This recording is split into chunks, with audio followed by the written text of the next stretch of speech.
요즘은 이 인터넷의 발달로 뭐 유명한 교수님이나 강사님 뭐 이거 그 나라와 국적을 초월해서 뭐 세계적으로 좋은 강의들을 안방에서 마음껏 들을 수 있다는 거, 이것이 얼마나 감사한지 모르겠습니다. 저도 이제 틈틈이 시간 날 때마다 이제 교수님들의 인문학 강의를 듣곤 하는데요. 최근에도 이제 어느 교수님의 강의를 요약한 아주 짧은 그 동영상 하나를 제가 시청을 했는데요. 우리나라 교육 현실을 뭐 통탄하는 그런 내용이 그 강의에 담겨져 있었습니다. 우리나라 청소년 사망 원인 1위가 자살이고, 이거는 지금 뭐 11년째 계속 이루어지고 일어나고 있는 일이고, 또 우리나라 청소년들의 행복 지수가 OECD 국가 가운데 꼴찌다. 그리고 이 모든 원인이 잘못된 교육 때문에 그렇다. 막 이런 것들을 이제 강조하는 그런 강의였는데요. 그 강사님이 강의 중에 이 프랑코 베라르디라고 하는 이태리 철학자를 언급을 하더라고요. 이 이태리 철학자가 우리나라에서 이제 몇 년간 그 생활을 했나 봅니다. 그런데 이제 우리나라에서 몇 년간 생활을 해본 이 이태리 철학자가 뭐 한국 사회에 대하여 막 엄청나게 혹평을 합니다. 그분이 우리나라 사람들의 삶을 네 가지로 그 개념을 정리했는데요. 첫 번째가 뭐냐?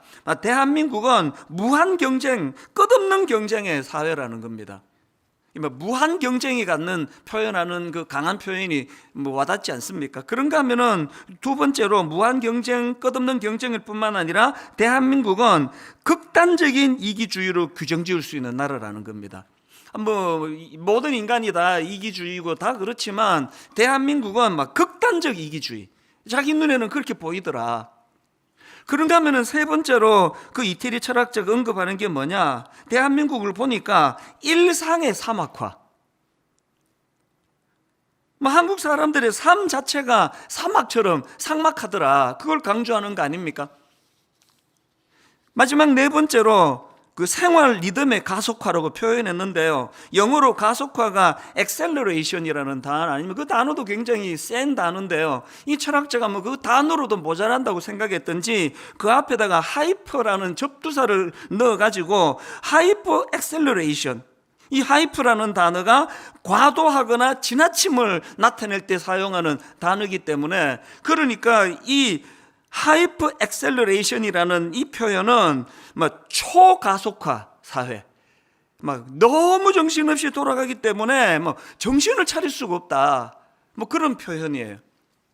이태리에서 왔기 때문에 더 좀 비교가 되지 않았을까, 그렇게 짐작을 해보는데요. 이 이태리 철학자의 말을 한마디로 요약을 하자면, 내가 한국에서 살아보니까 이런 나라에서 어떻게 사는지 모르겠다, 그거 아닙니까? 제가 그런 강의를 이제 쭉 듣다가 보니까 아마도 이제 이런 강의를 듣고 나가지고 그 외국인 철학자의 평가에 대해서 어떻게 생각하십니까? 이렇게 물으면 둘 중에 하나 답이 나올 것 같아요. 그 과장이다. 그 왜 남의 나라 와가지고 잠깐 살아놓고 알지도 못하면서 그렇게 남의 나라를 이렇게 혹평하느냐, 그렇게 좀 불쾌하게 받는 분도 계실 거고요. 그런가 하면 또 어떤 분들은 한자도 뺄 게 없다, 그 다 맞는 말이다, 이민 가는 거 말고는 우리나라에 답이 없다, 이렇게 대답하는 분도 계실 거고요. 중간쯤에 답을 하는 분도 계실 거고요. 근데 여러분, 저는 크리스찬이다 보니까요, 그 강의를 듣는데 막 머릿속에 떠오르는 단어 하나가 계속 맴돌았는데 그게 소명이라는 단어였습니다. 소명, 그리고 소명의식. 이 소명이라는 단어를 그 국어사전으로 찾아보니까요, 사람이 하나님의 일을 하도록 하나님의 부르심을 받는 것, 이걸 소명이라고 풀이했습니다. 그리고 소명의식이라는 단어도 제가 사전을 찾아보니까 부여된 어떤 명령을 꼭 수행해야 한다는 책임의식, 이게 소명의식이라는 겁니다. 여러분, 제가 그렇게 우리나라를 혹평하는, 이게 사람 살 때가 아니라는 식으로 혹평하는 이태리 철학자의 강의를 제가 내용을 소개받으면서 왜 소명이라는 단어를 떠올렸을까요? 저는 이민 가야 되겠다라든지 혹은 지금 엉터리다, 우리나라 좋은 나라다, 이런 생각이 들기보다는 이렇게 할 일이 많은 사회, 이렇게 할 일이 많은 시대에 내가 태어났다는 것 때문에 내가 할 일이 뭐지? 내가 무슨 일을 해야 되지? 이게 소명이에요, 소명. 신앙생활을 하다 보면은 이 소명하고 그 비슷한 뜻을 가진 표현들이 종종 들려지는 걸 알 수 있는데요. 이 소명하고 비슷한 표현이 이게 부르심입니다. 콜링. 고린도전서 1장 1절과 2절에도 보면은 이 부르심이라는 표현이 두 번에 걸쳐서 나오는데요. 자, 보십시오. 하나님의 뜻을 따라 그리스도 예수의 사도로 부르심을 받은 바울과, 이게 부르심이 나오죠. 사도로 부르심을 받은 바울과 형제 소스데네는, 그 다음 2절에 또 부르심이 나옵니다. 고린도에 있는 하나님의 교회 곧 그리스도 예수 안에서 거룩하여지고 성도라 부르심을 받은 자들과, 여기에 또 부르심이 나오죠. 이걸 1차 소명, 2차 소명 이렇게도 설명을 하는데요. 사도 바울이 1절에서 표현한 사도로 부르심 할 때 이 부르심은 2차 소명이에요. 그러니까 사도로 부르심으로 표현되는 2차 소명은 1차 소명, 자격 없는 나를 자녀 삼아 주시기 위하여 하나님이 예수 그리스도를 통하여 십자가를 통하여 나를 은혜의 자리로 불러주신 이 부르심의 감격, 그 1차 소명에 대한 이 감격을 사도로 부르심이라는 부르심 속에 드러났기 때문에 사도 바울은 평생을 다하여 이 2차 소명을 위하여 목숨을 걸고 그렇게 헌신하게 된 거 아니겠느냐, 그 말씀이에요.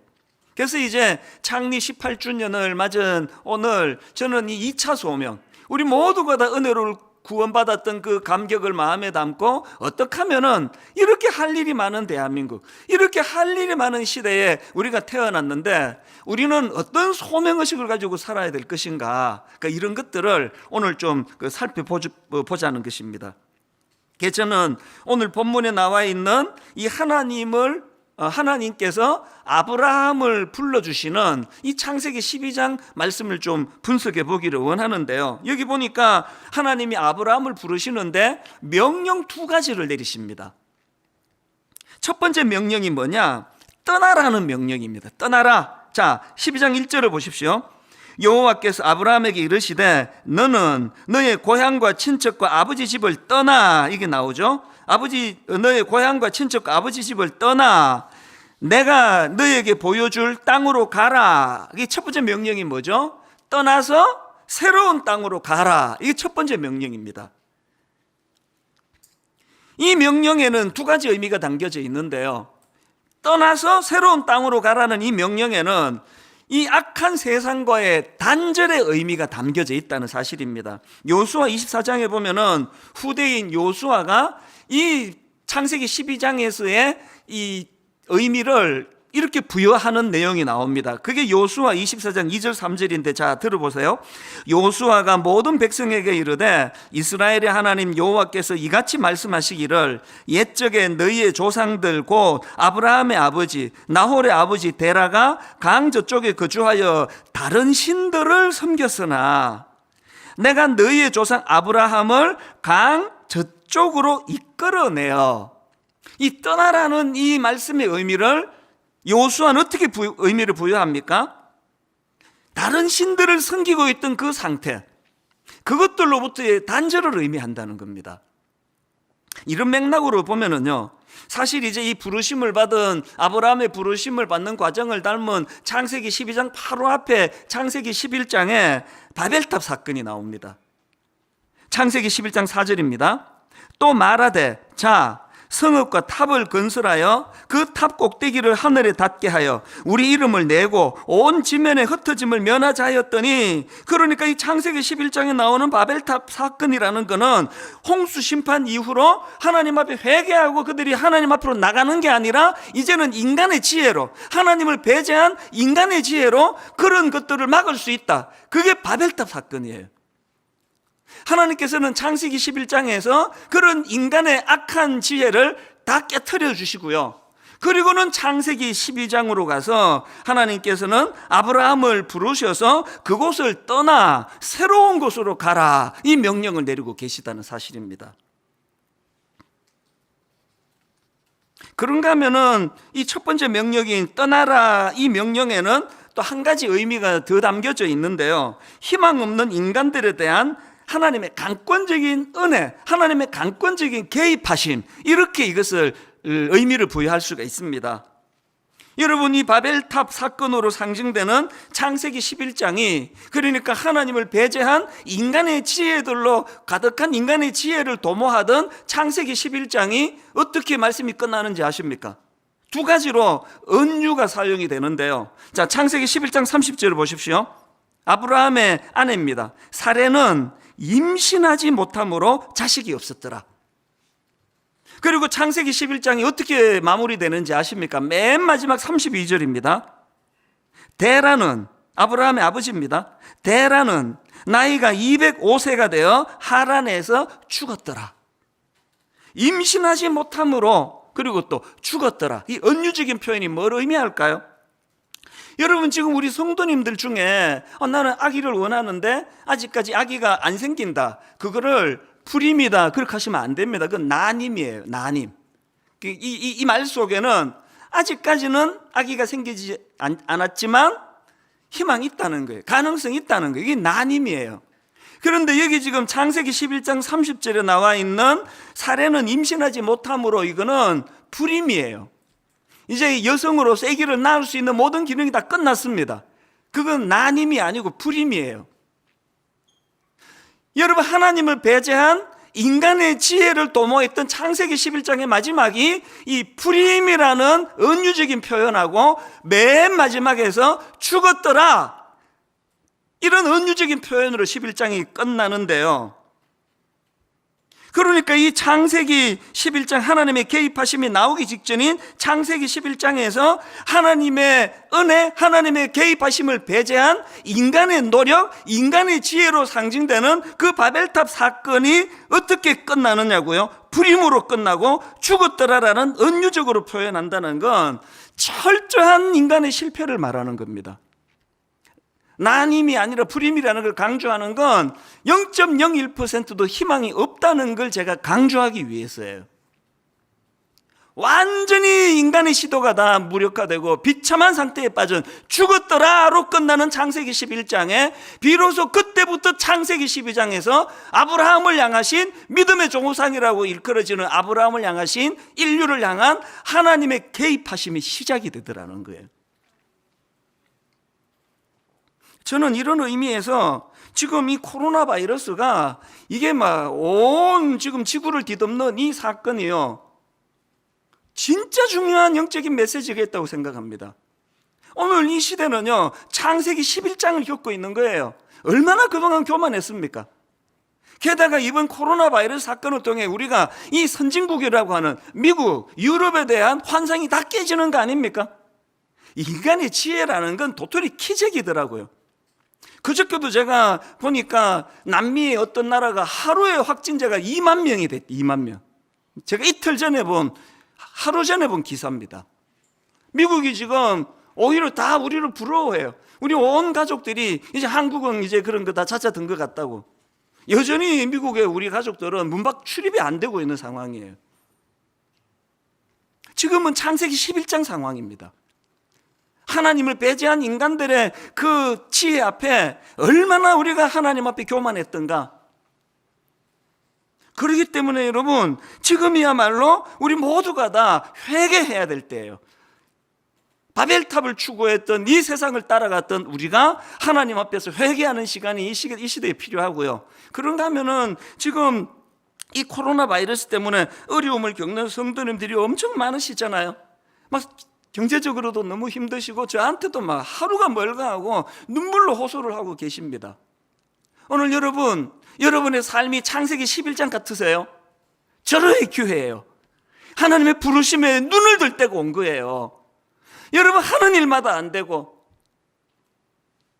은유적인 표현으로 불임에, 은유적인 표현으로 죽었더라로 마무리되는 창세기 11장 앞에 맞닥뜨려져 있다면 이제는 우리는 창세기 12장에 하나님의 부르심에 귀를 기울여야 돼요. 그리고 아브라함처럼 그 하나님의 부르심에 순종할 때가 됐다는 사실입니다. 제가 오늘 이런 맥락을 가지고 이제 첫 번째 명령을 좀 정리를 해보았고요.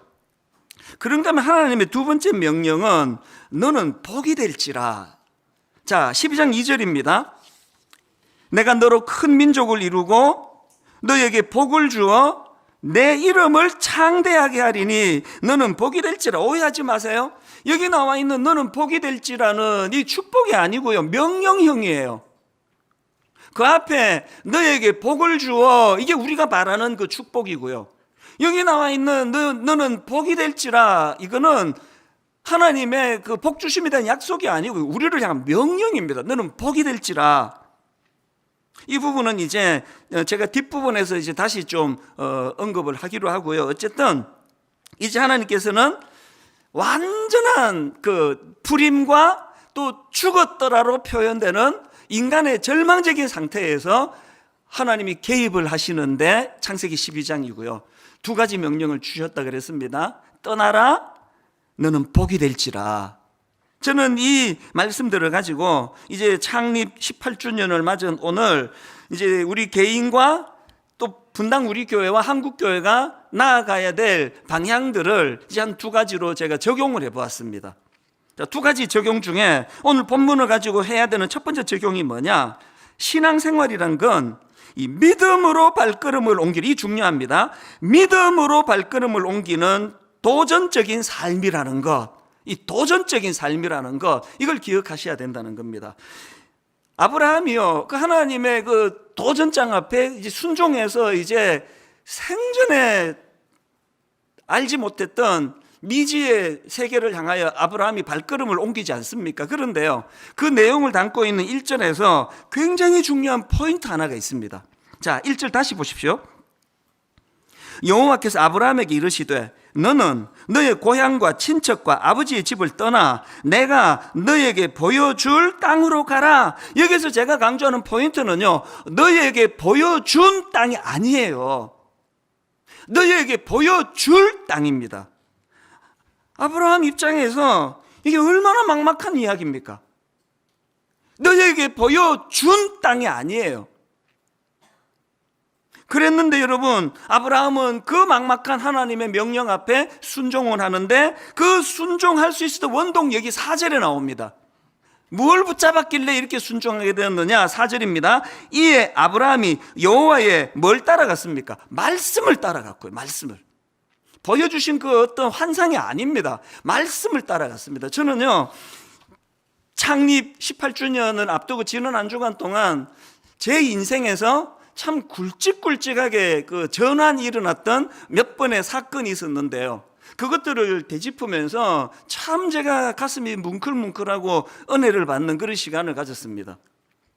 그리고는 그것이 전부 이 창세기 12장 1절과 4절의 원리대로 이루어졌다는 걸 제가 깨닫게 됐는데요, 첫 번째로 제가 떠올렸던 내 인생의 터닝 포인트는 역이민한 겁니다. 막내니까 이민 가는 것까지는 내 의지가 하나도 안기지 않았습니다. 전가족 이민 가니까 따라간 거죠. 그랬는데 내가 철들고 처음으로 내 의지대로 결정한 게 나 혼자서 이민 보따리 2개 들고 역이민하는 거였거든요. 그 역이민하는 과정을 제가 이렇게 쭉 추적을 하다가 보니까 그 역이민한 이후로 올해가 딱 30년째거든요. 그 30년이 이게 말이 안 되는 눈물의 은혜의 기간이었더라고요. 여러분, 제가 우스갯소리 삼아 여러 번 말씀드렸던 거 다 기억하시죠? 제가 얼마나 대책 없이 한국에 나왔냐 하면, 김포공항에, 그 당시로 김포공항에 역이민 도착해가지고 그날 밤에 어디서 잘 계획도 안 하고 나온 거 아닙니까? 공항에 내려가지고 그날 밤에 어디서 잘 계획도 없이 그냥 나온 거예요. 그래서 제가 그 신혼부부인 내 친구 집에 쳐들어가는 만행을 내가 저질렀는데요, 제 생각에 뭐 내 친구가 우리 집에 오기가 어렵다 그러면 뭐 여관에 가지 뭐, 그런 마음으로 왔습니다. 계획 안 했습니다. 제 30년은요 유력한, 그래서 하나님이 보여준 말씀에 의해 가지고 막 하나님이 옥하는 목사님을 딱 찍어가지고 너 이 옥하는 목사를 만나게 해줄 거야. 그리고 거기서 10년 하고 나면은 이제 분당에다가 송린중고등학교에 막 그 사진을 보여주면서 여기서 내가 너를 개척하게 할 거야. 뭐 그런 거 하나도 보여주신 거 없습니다. 옥하는 목사님은 제가 뭐 어떻게 합니까? 저 혼자서 테이프 사가지고 설교 들었던 낯선 분이신데요. 그랬는데 여러분, 저는 한국에 가 청소년들을 섬겨야 되겠다고 하나님이 그런 말씀을 주셨기 때문에 그때부터 시작한 것은 성경 읽기예요. 창세기부터 요한계시록까지 하나님의 말씀을 읽으면서 이게 과연 이게 내가 그냥 뭐 헛소리를 들었나? 진짜 하나님이 원하시는 뜻인가를 성경 읽으면서 제가 분별을 했거든요. 거기에 하나님 뜻이 다 담겨져 있으니까요. 그리고는 뭐 이제는 한국 갈 거니까 지금 환율이 얼마고 시세가 어떻게 되고 하나도 알아본 거 없습니다. 오죽하면은 그날 첫날 밤에 한국에 와서 어디서 잘 계획도 안 세우고 가는 그런 무모한 결단을 했겠냐고요. 그랬는데 여러분, 하나님께서 성경을 읽도가는 과정에서 말씀으로 제게 확신을 주셨기 때문에 그 지난 30년의 세월은요, 한치의 오차도 없는, 그런가 하면은 또 지난 주간 제 마음속에 은혜가 됐던 게 분당 우리를 개척하는 과정입니다. 하나님 보여준 거 없으세요? 아니 그 10년 동안 중고등부 사역만 했는데 제가 어른 사역을 해보기로 했습니까? 어른들 앞에 설교를 해보기로 했습니까? 그래서 개척 초기에는 되게 힘들었습니다. 저는 분당 아줌마들이 이렇게 까다로운지 몰랐어요. 설교만 하고 나면은 이찬수 목사는 그 애들하고만 상대해가지고 말씀이 깊이가 없다고 맨날 그런 얘기가 나와가지고 얼마나 힘들었는데요. 우리 중고등부 애들은 맨날 내가 말씀이 너무 깊어서 졸려 죽겠다고 그러는데 우리 어른들은 목사님의 말씀이 깊이가 없다고 그렇게 시작을 한 거 아닙니까? 하나님이 하나도 보여주신 게 없으세요.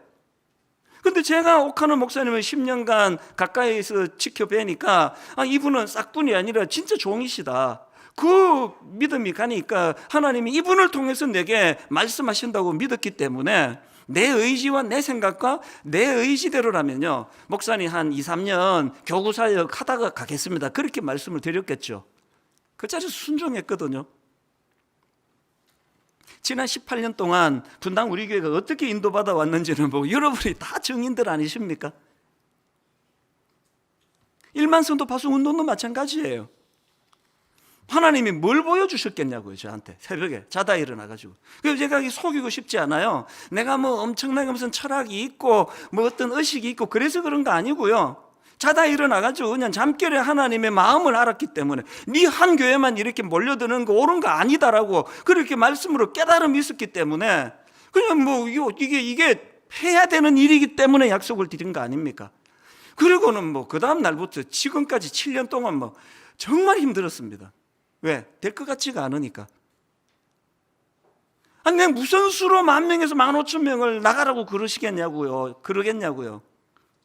아마 그때 등록이 1년에 한 4,000명, 5,000명씩 되고 있던 때이기 때문에 하나님 내가 아마 10년 동안에 15,000명을 더 모으겠습니다. 이거는 어떻게 한번 해보겠다고 하겠지만 무슨 수로 제가 이게 창고에 들어있는 내 물건도 아니고 여러분 인격을 가졌는데 강제로 되는 일도 아니고 그래서 여러분 지난 7년 동안에 새벽마다 일어나가지고 두려운 마음으로 하나님의 말씀을 구하고 하나님의 뜻을 구할 수밖에 없었던 것은 보여주신 게 없기 때문이에요. 그랬는데 여러분 요즘에 저는요 전율을 느껴요. 사실대로 말씀드려서 저는 믿음이 없어가지고요 이제 2월 달에 이거 오픈하고 나면 한동안 시끄러울 거라 난리가 날 거라 항의도 많고 게시판은 그냥 찬반 논란으로 휩싸일 거라 걱정이 많았습니다. 믿음이 없어가지고. 아니 이게 나가라는 소리를 이제 전까지는 막연하게 들렸는데 이제 내년에 이제 다 나가야 된다고 이런 이제 설교를 하고 나면은 이제 막 멱살도 잡고 그럴 줄 알았는데요. 이후에 너무 조용해서 내가 요즘에 시험에 들었습니다. 내 믿음 없음에 대해서. 아니 어떻게 이렇게까지 아무 반응이 없으시지? 계속 우신다는 이야기는 초반에 좀 들리다가 요새는 울지도 않아요. 항의하는 글 하나 없었습니다. 여러분이 그걸 못했네, 오늘 멱살 잡아야지, 그렇게는 생각하지 마시고요. 하나님이 뭘 뚜렷하게 보여줘서 이거 7년 뒤에 네가 발표하면 멱살 잡히는 일도 없고 교회가 혼란스러운 일도 없고 보여주신 거 없으세요. 이게 하나님의 뜻이기 때문에 순종했는데 하나님이 놀라운 방법으로, 그래서 지금 15 외부의 목사님 모시는 것도 솔직히 잠이 안 왔거든요. 내가 어떻게 알고 모시겠냐고요. 그랬는데 하나님의 놀라운 지혜, 이 자천이 아니라 타천, 그분의 인격과 그분의 믿음과 그분의 말씀의 은사를 경험한 타천으로만 이것을 받았는데요, 너무너무 이 방식이 이게 제 머리에서 나온 게 아닙니다. 하나님이 후배 목사님을 만나게 해주시고 팀을 만들게 해주시고 우리 교역자들 안에 참 지혜로운 교역자들을 하나님이 보내주셔서 저는 이게 땅 짚고 헤엄치기예요. 그러니까 이제는 막 확신이 드는 겁니다. 이제 여러분 기대하세요. 이제 이 1만 수도 파송 운동은요, 축제. 이게 무브먼트가 일어날 거예요. 어제 제가 우리 교역자한테 그런 이야기를 나눴는데요, 5,000명, 500명도 안 남을 것 같다. 30개 교회에 너무너무 하나님의 이 소명을 받은 너무나 신실한 1만 스승 같은 시키니까 하는 싹군 같은 종들이 아니라 사도 바울처럼 정말 하나님의 이 소명의식을 가지고 영적인 아버지와 같은 마음을 가지고 준비된 목사님들이지 30개 교회로 나누고, 그리고 저는 이제요, 이제 힘이 자꾸 빠져나가고 있는 상황 아닙니까? 아직까지는 버틸만 한데요, 지금 흰머리 한번 보세요. 흰머리. 나 여러분한테 18주년에 오늘 한마디 하고 싶습니다. 내 청춘 돌리도 내 42살 때 사진을 보면요, 흰머리 하나도 없어요. 그때는 60일 특별 새벽 기도를 하고도 멀쩡했습니다. 즉 일주일만 하고도 몸 좀 눕는 체력이에요. 이제는 저는 점점 이제 후패해져가는, 저는 이제 진언해 아닙니까? 진언해. 여러분 이렇게는 말하지 마세요. 떤 적도 없으면서 무슨 친다고 그래. 인생으로 치면 저는 진언해인데, 이제 우리 젊은 목사님들이 진짜 말씀으로 무장된 이 30개 교회로, 그리고 이제 곳곳에서 이제 무브먼트를 일으킬 걸 생각하면은요, 이게 하나님의 지혜가 인간의 그 잔머리로 생겨나는 지혜로는 따라갈 수 없는 하나님의 은혜. 그래서 저는 오늘 이런 맥락에서 저와 여러분 모두가 다 이제 하나님 앞에서 이제 이 말씀으로 순종했던 그 아브라함과 같이, 그런가 하면은 이 두 번째 적용할 게 있는데요, 두 번째 적용이 뭐냐, 이 복의 전달자로 부름받았음을 인식하기예요. 이 복의 전달자. 자, 2절을 다시 한번 보십시오. 내가 너로 큰 민족을 이루고, 그 다음에 나옵니다. 우리가 그토록 원하는 거, 너희에게 복을 주어 내 이름을 창대하게 하리니 너는 복이 될지라. 제가 왜 복의 전달자라는 표현을 썼을까요? 오늘 우리의 최종 목표는 여기까지가 끝나는 거예요. 내가 너로 큰 민족을 이루어 내게 복을 주어 내 이름을 창대하게 하리라. 우리는 추구하는 게 여기까지예요. 그런데 하나님 말씀 가만히 보니까 내게 복을 주어 네 이름을 창대하게 하는 거는 그 뒤에 이루어지는 일을 위한 수단이고요, 하나님의 궁극적인 목표는 우리가 하나님의 그 복의 전달자가 되는 거예요. 너는 복이 될지라. 이게 3절에서 더 구체적으로 나와 있습니다. 너를 축복하는 자에게는 내가 복을 내리고 너를 저주하는 자에게는 내가 저주하리니 땅의 모든 족속이 너로 말미암아 복을 얻을 것이라. 왜 우리가 하나님께 복을 구해야 되느냐고요? 복을 받아야 이 복을 흘려 보낼 수 있기 때문이에요. 곳간이 가득해야 하나님 앞에서 얻은 이 은혜를 흘려보낼 수 있는 거 아닙니까? 분당 우리 교회의 결정적인 분기점은요, 7년 사역을 하고 제가 풀르신학교에 가서 1년간 공부하고 복귀한 첫 주 설교했다고 저는 확신합니다. 그 설교 기억하세요? 요셉의 창고를 열어라. 하나님이 요셉에게 복을 많이 주셨기 때문에 이제 온 세계가 다, 온 나라가 기근에 빠져 있을 때 요셉이 창고를 열었던 것처럼 하나님이 지난 개척하고 7년 동안 말로 다 할 수 없는 복을 우리 교회에 부어주셨기 때문에 이제 안식년 다녀온 이제 분당 우리 교회 2기 그 받은 복을 흘려보내기를 선언한다고. 그랬을 때 여러분이 엄청난 헌금을 해주셨고요, 그래서 복지재단이 본격적으로 활동을 시작했고, 구성남시가지에 있는 거기에 지역 아동센터를 만들고 다문화 가정들을 우리가 섬기는 일을 했고, 그 모든 출발이 그때 시작이 됐거든요. 똑같은 원리입니다. 여러분, 요셉의 복을 창세기 39장 5절의 원리를 가만히 한번 보세요. 그가 요셉에게 자기의 집과 그의 모든 소유물을 주관하게 한 때부터, 옆에 잘 보세요. 여호와께서 누구를 위해서예요? 요셉을 위해서예요. 여호와께서 요셉을 위하여, 그 다음에 그 누구에게 복이 내립니까? 그 애굽 사람의 집에 복을 내리심으로. 다시요, 여호와께서 요셉을 위하여 요셉의 집에 복을 내리는 게 아니라 그 애굽 사람의 집에 복을 내리셨어요. 이게 창세기 2장에 나오는 원리예요. 하나님이 아브라함에게 내게 복을 주어, 이 최종 목표가 아닙니다. 그 복을 받은 아브라함이 복의 전달자로 너는 복이 될지라. 왜 우리가 복을 못 받는지 아십니까? 아까 보여주면 내가 발걸음을 떼겠습니다. 그래서 도전하지 않는 그것 때문에 복을 못 받는 원인이 하나 있다면, 또 하나는요, 복 받는 게 최종 목표이기 때문에. 이런 상태로 복 주면 우리 큰일 납니다. 타락하고 망하고 이혼하고 어려움을 겪고 다.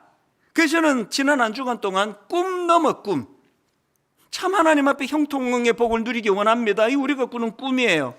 그 꿈만 꾸는 게 아니에요. 꿈 넘어 꿈이 뭐예요? 그 꿈이 이루어졌을 때 내가 할 수 있는, 내가 해야 되는 목표가 있는 거, 그게 꿈 넘어 꿈입니다.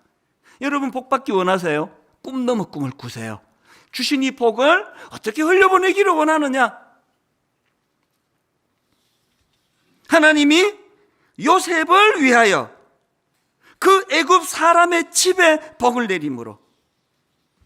지난 코로나 바이러스가 터졌을 때 우리 모두가 십시일반해가지고 여러분들이 정말 32억 8천이라고 하는 어마어마한 헌금을 해주셔가지고 많은 미래자립교회, 미자립교회를 섬길 수 있었다면, 지금 홈페이지에는 선교사님을 위한 계좌번호를 제가 또 개설을 했습니다.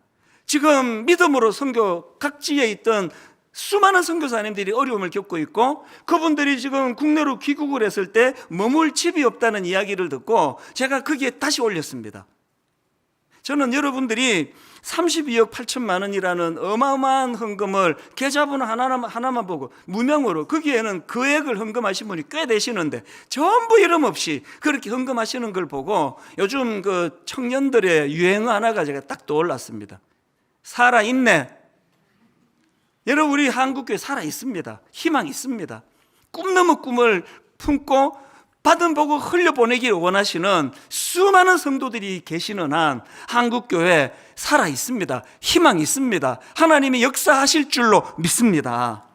그래서 저는 오늘 너무너무 벅찬 가슴으로요, 우리가 이제 이 꿈 넘어 꿈으로 받은 복을 이 횡적으로도 흘려보내야 돼요. 아브라함이 가나안으로 가면 가나안에 있는 사람들이 아브라함 때문에 복을 받고, 오늘 예수 믿는 저와 여러분이 제주도로 가면 제주도에 있는 사람들이 나로 인해 복을 받고, 제가 미국 이민 생활을 끝내고 한국으로 돌아와 가지고 이 한국 땅에 사는 게 구했던 게 그겁니다. 하나님, 오늘도 제가 살아있는 게, 오늘도 제가 숨쉬고 호흡하는 게 누군가에게는 선물이 되기를 원합니다. 저는 그렇게 기도합니다.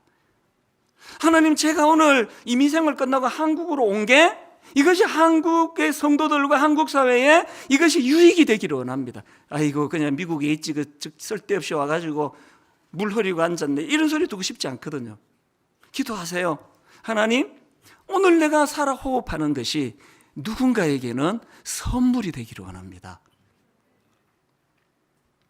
이런 횡적인 복을 흘려보내주는 것도 필요하지만요, 이 종적인 우리 다음 세대에 흘려보내야 돼요. 작년 초에 하나님이 제 마음에 큰 부담을 주셨어요. 그때 동성애라는, 또 성적인 타락이라는 이 많은 것들을 하나님이 저에게 보여주시고요. 그리고 지금 한국 교회는 막 동성애 문제 가지고 막 맨날 우리끼리 싸우고, 막 네가 올리 내가 올리, 이게 1월달 2월달에 주신 부담감입니다. 오해하지 마십시오. 작년에 우리 부교역자 동성애 설교 이후로 이 꿈을 받은 게 아니고요, 우리 모든 교역자는 다 알아요. 우리 순장님과 꿈을 나눈 건 그 이전입니다. 그렇게 1년 반 이 꿈을 가지고 하나님 앞에 기도했는데 열매가 나왔습니다. 그게 기독교 성윤리 연구소예요. 기독교 성윤리연구소. 그리고 창립 18주년이 되는 오늘 작품 하나가 나왔습니다. 여러분, 이 기독교 성윤리에서요, 주일학교 자녀들과 부모를 위한 성경적 성교육 관련 10권의 책을, 그래서 제가 무거워서 다 못 들고 와, 2권만 제가 대표로 들고 왔는데요, 시리즈가 우리 자녀 성경적 성교육 시리즈입니다. 3세부터 5세까지 남자와 여자는 왜 달라요? 6세부터 8세까지 아기는 어떻게 태어나요? 9세부터 11세까지 내 몸이 변하고 있어요. 12세부터 14세 성과 새로운 나, 15세 이상 사랑, 성, 그리고 하나님. 저는요, 이 책이 완벽하다 생각하지 않습니다. 그리고 모든 걸 다 다룬다 생각하지 않습니다. 어떤 표현에는 동의가 안 되는 부분도 있습니다. 그러나 근본적으로 이 책은요, 신앙적으로 보수적인 교단으로 알려진 루터교에서 성경적인 기준으로 성과 결혼과 가정에 대해서 다룬 책이라는 걸 확신합니다. 그래서 이제 3세, 4세 아이들에게는요, 엄마가 애들 자기 전에 동화책도 읽어주듯이 여기에 있는 내용을 성경적인 기준으로 아이들에게 읽어주시기를 바랍니다. 사춘기가 되면은요, 아빠는 아들에게, 딸은 엄마가, 그래야 효과가 있다 이야기합니다. 그래서 이런 책을 가지고 아빠와 아들이 또 엄마와 딸이 함께 이야기하고 토론하고, 우리가 이 책을 번역한, 출간한 목표 중에 하나는 부모가 먼저 알자는 거예요.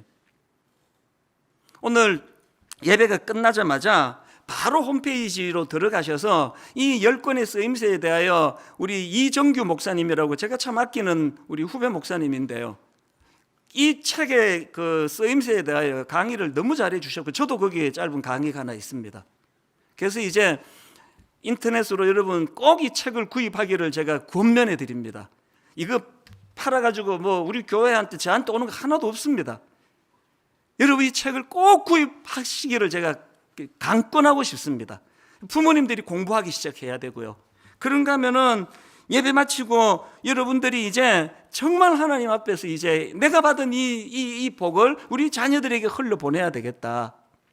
이 성윤리연구소가 궁극적으로 꿈꾸고 있는 게 이게 영상 콘텐츠를 제작하는 겁니다. 요즘은 다음 세대 우리 아이들은 그 영상 세대라 그러지 않습니까? 아주 좋은 영상을, 만화 영화를 아이들이 설명을 잘 납득할 수 있도록 영상으로 제작하는 게 우리 성윤리연구소의 목표 중에 하나예요. 그래서 이제 이따가 예배 마치자마자 홈페이지로 가셔가지고 이제 영상 콘텐츠 이거를 공모를 좀 원하는데요.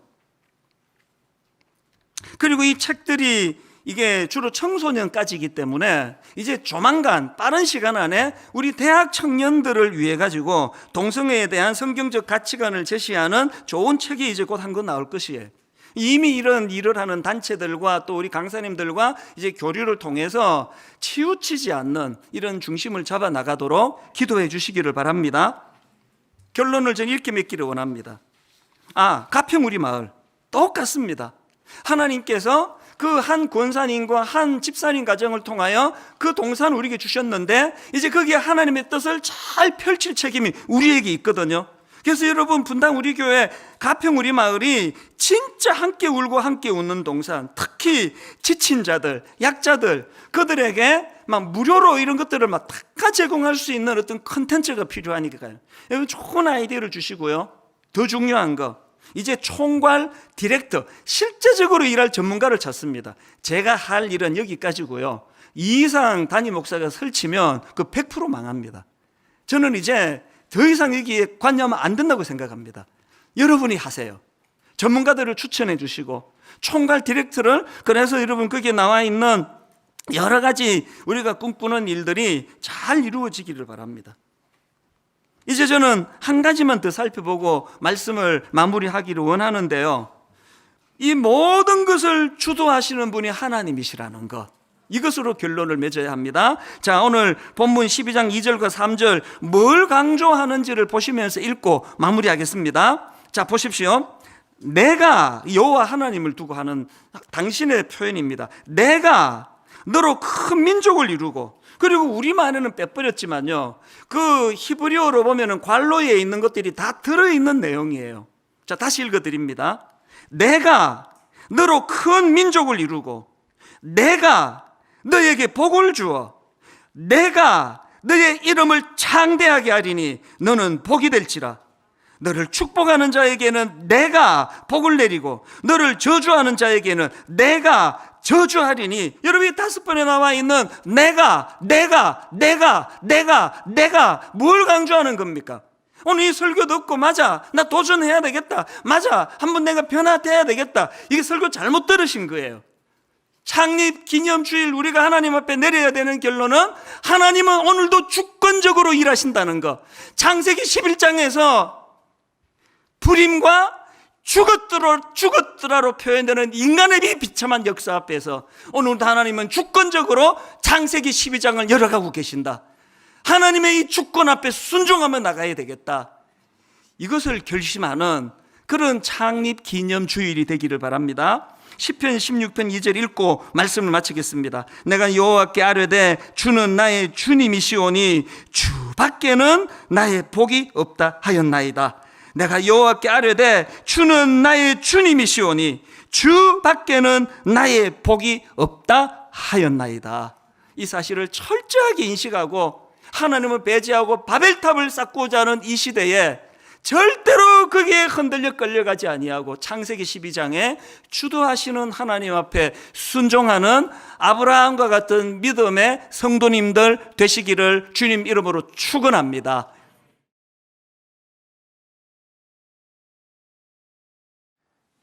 그 어떤 사람이 이 꿈을 꾸는데 매일 밤마다 악몽을 꾸는 겁니다. 그 꿈에 그 신비로운 보자기로 얼굴을 감춘 어떤 존재가 나타나가지고 계속 자기 일을 방해하는 겁니다. 어떨 때는 이 재산을 모아놓으면 그것을 빼앗아가 버리기도 하고, 또 어떨 때는 기쁜 일이 생기면은 그것을 누리지 못하도록 금방 마음에 불안을 심고 공포를 심어가지고 그 기쁨을 하나도 못 누리게 하는 겁니다. 또 그런가 하면은 어떨 때는 이제 배가 고파가지고 음식을 먹으려고 하면은 그 음식을 빼앗아가 버리기도 하고, 또 잠을 자려고 하면은 평안을 빼앗아서 잠을 못 자게 하고, 계속 그냥 꿈마다 나타나가지고 집요하게 계속 그 자기를 괴롭히는 겁니다. 세상에서 이 명성을 얻으려는 순간에 와가지고 꿈이지만 너무너무 기뻐하고 있는데 바로 그 순간에 그 보자기로 얼굴을 감춘 그 존재가 나타나가지고 음해하고 없는 말을 퍼뜨리고 그러면서 이 나쁜 평판을 그냥 만들어가지고 또 물거품이 되게 만들고, 이런 일이 이제 계속 반복이 되는 겁니다. 어느 날에는 이제 결혼식을 올리는 꿈을 꾸었는데요, 그 사랑하는 신부의 손을 잡고 이 결혼 서약을 하려고 하는데 그 보자기로 얼굴을 감춘 존재가 또 나타난 겁니다. 그러면서 소리치기를 이 결혼은 이루어질 수 없다. 이 꿈이지만 너무 이게 견딜 수가 없어가지고 이제 그 사람이 이렇게 소리를 친 겁니다. 도대체 너는 누구냐? 그러면서 이제 보자기로 그 얼굴을 가진 그 형체를 이렇게 보자기를 벗겨버렸더니 놀라운 일이 벌어진 거예요. 그 감추어진 얼굴이 다름 아닌 자기 얼굴이더라는 거예요. 제가 최근에 어느 목사님의 설교를 듣다가 이 예화를 제가 듣게 됐는데요, 이 부흥을 지금 준비하고 또 책을 읽고 자료를 모으고 하는 그런 입장이다가 보니까 이 이야기가 제게 너무나 강력하게 이게 맺혀가지고요, 이 부흥이라는 두 단어하고 이 보자기로 형체를 가린 그 사람이 바로 자기 자신이라는 이게 매치가 되니까 오래 이 장면이 이 이야기가 자꾸 머리 떠오르는 겁니다. 사실 여러분, 이 세상살이가 힘들지 않습니까? 환경이 지금 너무 어렵고 경제가 안 풀리고 더군다나 대인관계 때문에 너무너무 이상한 사람들이 주변에 많으니까 이 관계 어려움 때문에 그렇게 호소하는 분들이 많지만요, 그러나 여러분, 이 형체를 알 수 없는 보자기로 그 자기 얼굴을 감춘 그 존재는 다름 아닌 자기 자신이라고 하는 그 이야기가 들려주는 것처럼 결정적으로 내 인생을 방해하는 건 외부에 있지 않고 그게 나 자신이라는 겁니다. 저는 항상 그런 생각을 하는데요, 누가 저를 망하게 만들겠습니까? 아무도 없습니다. 저를 망하게 하는 유일한 존재는 저 자신 아닙니까? 우리 가정을 깨트리는 존재가 외부의 여러 요인에서도 찾을 수 있지만 궁극적으로 요인은 바로 나 자신에게서 발견되어지는 것.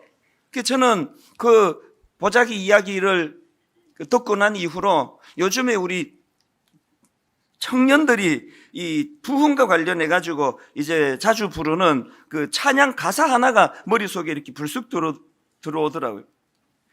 주의 꿈을 안고 일어나리라, 선한 능력으로 일어나리라.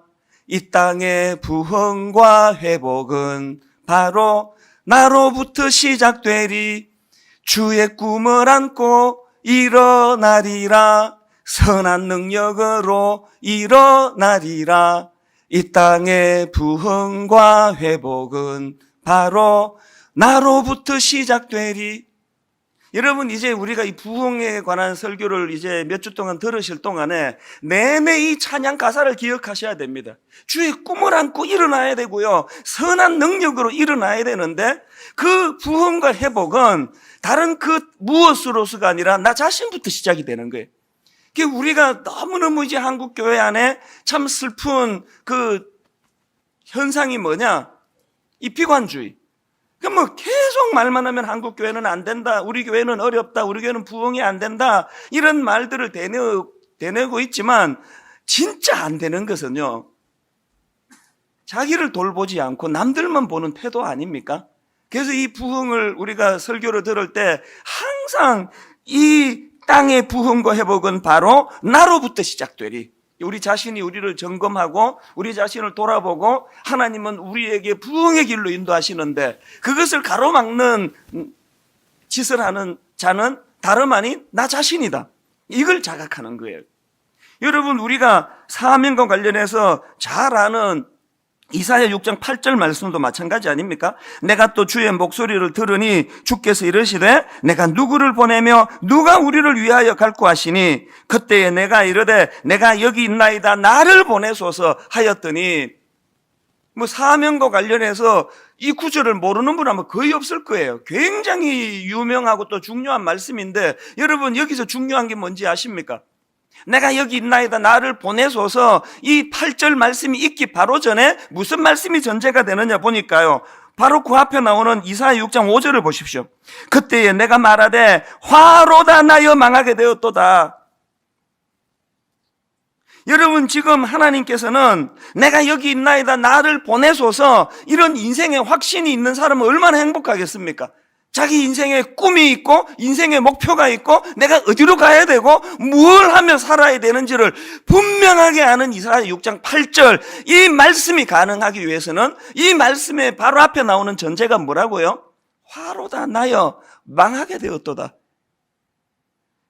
가면 덮어쓰고 내 인생길을 가로막는 그 존재는 다름 아닌 나 자신이다. 이걸 자각하는 사람만이 사명을 깨달을 수 있다는 이야기 아닙니까? 로마서 8장은요, 성경 가운데 그 보석이다 이렇게 말하는 학자들이 있고, 보석으로 치면 이 가운데 그 다이아몬드 가운데에 있는 그 다이아몬드에 해당된다 이렇게까지 말하는 분이 있을 정도로 로마서 8장은 성경 중에 그 복음의 액기스를 담고 있는 그런 귀한 말씀인데, 여러분 로마서 8장에 나오기 위해서는 바로 그 앞에 나오는 로마서 7장에서의 그 사도 바울의 처절한 자기인식, 오호라 나는 곤고한 사람이로다, 이 사망의 몸에서 누가 나를 건져내랴. 자기 자신에 대해 이렇게 처절하게 절망하고 처절하게 고뇌하는 이 아픔이 바울에게 있었기 때문에, 그래서 전적인 복음만 의지하는 로마서 8장에 그 승리의 아름다운 말씀이 나오게 된 거 아닙니까? 저는 이번 그 부흥 시리즈를 설교하는 내내 하나님 앞에 제가 사모하는 것은, 아버지, 제가 이 말씀을 준비하는 동안에 성도들에게 전하기 위한 것이 아니라 이 말씀 준비하는 과정에 제 심령의 부흥을 허락하여 주시옵소서. 아버지, 목사인 저만 바뀌면 분당 우리 교회는 부흥이 됩니다. 제가 문제입니다. 누구를 탓하는 것이 아니라 하나님이 말씀을 준비하는 과정에서 진실로 종이 이 부흥을 방해하지 않는 그런 얼굴을 수건으로 가리고 나타나는 그런 존재가 아닌 하나님의 뜻을 잘 살펴서 분당 우리 교회가 참으로 부흥을 맛보는 그런 아름다운 도구로 쓰임받기를 원합니다. 오늘 이런 맥락에서 이제 이 부흥에 대한 두 번째 이제 포인트를 좀 나눠보려고 하는데요. 이제 오늘은 그 성경에 나오는 인물인 이 야곱이라는 인물을 좀 살펴보면서 이제 야곱이 경험했던 이 부흥, 이 회복, 이걸 이제 우리도 좀 꿈꾸기를 원하는데요. 야곱을 제가 이렇게 쭉 살펴보니까 참 부러운 게요. 야곱은 다 아시지만 그렇게 막 훌륭한 인격을 가진 사람은 아니지 않습니까? 그래서 성경에서 참 친숙함을 느끼게 만드는 그런 인물인데, 그런데 야곱이 귀한 것은요, 고비고비마다 야곱은 부흥을 경험합니다. 제일 먼저 야곱이 부흥을 경험하는 그 사건이 창세기 28장에 나오는 이 베델에서의 부흥 사건입니다. 얼마나 간사하고 자기 꿈을 이루기 위해서는 남의 눈에 눈물 흘리게 만드는 것쯤이야 식은 죽 먹듯이 해대던 이 야곱이 자기 형의 그 장자 축복권을 못 가로채가지고 안달복달해가지고 아버지를 속이고 그 자기 형 에서는 두 번씩이나 결정적으로 그렇게 속여가지고 장자권을 탈취하는 짓을 저질렀는데 부작용이 생긴 거예요. 창세기 27장 41절에 보니까요, 그의 아버지가 야곱에게 축복한 그 축복으로 말미암아 에서가 야곱을 미워하여 심중에 이르기를 아버지를 곡할 때가 가까웠으니 내가 내 아우 야곱을 죽이리라 하였더니, 무슨 부작용이 생긴 겁니까? 지금 사리가 느껴질 정도로 형이 자기에 대하여 격분하고 있는 거예요. 이러고 있다가 내가 무슨 일을 당할지 모르겠다는 두려움에 빠져가지고 야곱 인생에 전혀 계획이 없었던 야반도주 하듯이 그렇게 지금 집을 빠져나와 도망을 치는 그런 일이 일어난 거예요. 외삼촌 라반이 살고 있는 하란이라는 곳으로 지금 갑자기 예정에 없던 그런 인생의 내리막길을 지금 치닫는데요. 우리 중에 그런 쓸쓸한 밤을 겪어보신 분이 계실 거예요. 예정에 없던 그런 도피 생활을 시작하면서 밤이 되니까 온 사방이 짐승 소리가 들리고 몸 하나 피할 곳이 없는데, 그리고 고독하기 이를 데 없는데, 그 절망적인 야반 도주하던 그날 밤 돌을 베개하고 누워 있는데 하나님이 그를 만나 주십니다. 그를 찾아주시고 그에게 많은 축복의 말씀을 주시는데요. 특히 창세기 28장 15절에 보니까 이런 말씀을 하십니다. 내가 너와 함께 있어 내가 어디로 가든지 너를 지키며 너를 이끌어 이 땅으로 돌아오게 할지라. 내가 내게 허락한 것을 다 이루기까지 너를 떠나지 아니하리라 하신지라. 이 큰 은혜를 그가 경험하고 그날 그가 부흥을 경험하는 겁니다. 이게 야곱이 경험한 첫 번째 부흥인데요. 그런가 하면은 야곱이 두 번째로 경험한 부흥은 창세기 32장에 나오는 야복 나루에서 경험한 부흥인데요. 이 사건 역시도 야곱이 위기 중에 경험했던 사건입니다. 이제 앞에서 야곱이 베델에서 도피하다가 큰 부흥을 경험하고 넉넉한 또 든든한 마음을 가지고 이제 하란에 있는 외삼촌 라반의 집으로 가는데요. 거기서 20년 동안 기거하게 됩니다. 그 과정에서 야곱이 많은 은혜를 누려가지고요, 많은 재물과 큰 가족을 이루게 되는데요. 이제 20년 만에 다시 자기 고향으로 이제 귀향길에 오릅니다. 그런데 외삼촌 라반의 집을 떠나 귀향길에 오르는 야곱에게 근심거리가 하나 있었는데요. 두려움이 하나 있었는데 형 에서를 대면하는 일이에요. 과연 형이 나를 용서해 주실까? 여전히 나를 죽이려고 달려드는 건 아닐까? 얼마나 그것이 두려웠던지 야곱은 홀로 야복 나루에서 밤을 새워 기도합니다. 그 밤에 천사와 더불어 씨름을 하며 이 환도뼈가 위골되면서까지 간절하게 기도하는데 그날 밤에 야곱이 큰 부흥을 경험합니다.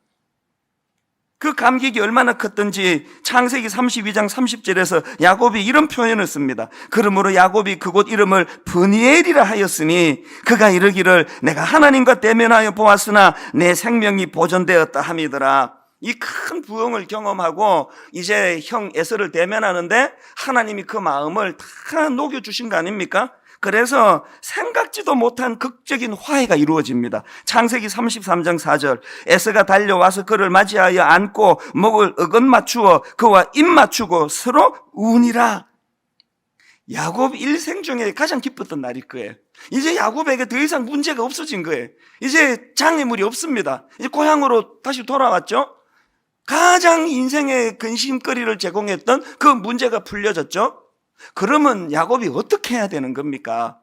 창세기 28장에서 하나님과 했던 약속, 다시 애굽으로 돌아가야 되는데, 참 이 야곱에게 문제가, 또 우리 모든 인생에게 문제가요, 화장실 갈 때 마음 다르고 갔다 올 때 마음이 다르다는 거, 이게 한국 사람에게만 해당되는 게 아닌가 봐요. 하나님과의 약속을 까마득하게 다 잊어버리고 베델로 올라가지를 않고 세겜으로 갑니다. 여기서 야곱이 또 한 번 절망적인 사건을 경험하는데요.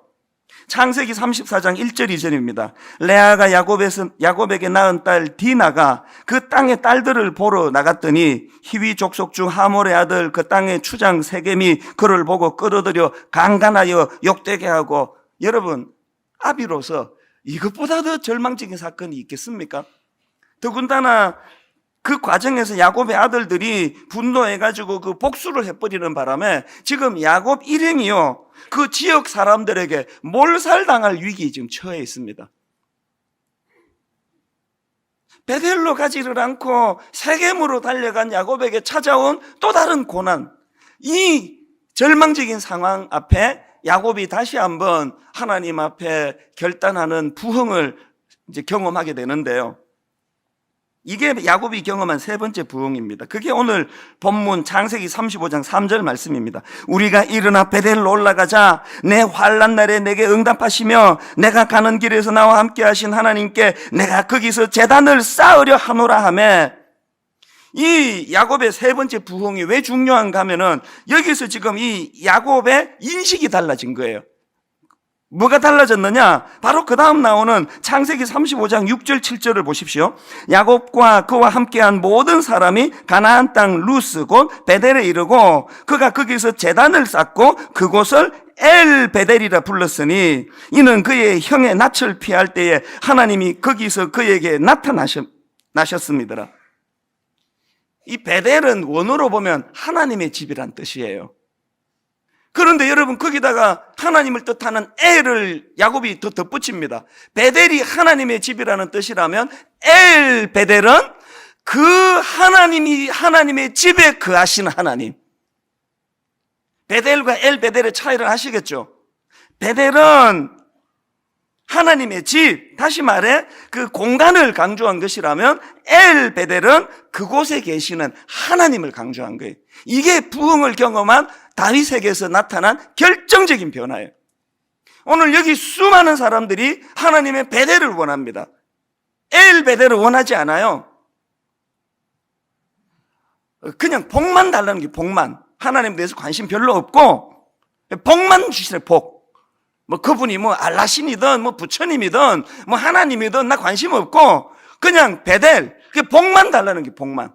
그게 뭐가 부흥이냐? 역대하 7장 14절에 보니까 내 이름으로 일컫는 내 백성이 그들의 악한 길에서 떠나 스스로 낮추고 기도하여, 그 다음 보세요, 내 얼굴을 찾으면 내가 하늘에서 듣고 그들의 죄를 사하고 그들의 땅을 고칠지라. 뭐가 부흥이라고요? 하나님이 주시는 그 무엇에 관심이 있던 우리의 이 시선이 하나님의 존재 그 자체에게로 시선이 옮겨가는 것, 이걸 부흥이라 그럽니다.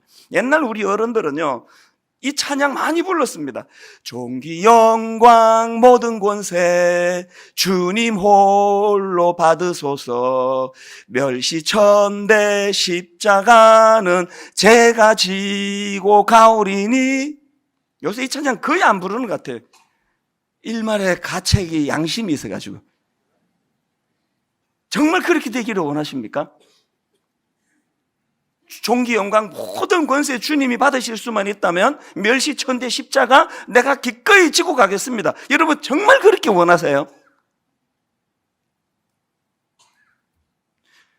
존귀 영광 모든 권세 제가 지고 제가 누리고 가겠사오니 멸시천대 십자가는 주님 지고 가옵소서.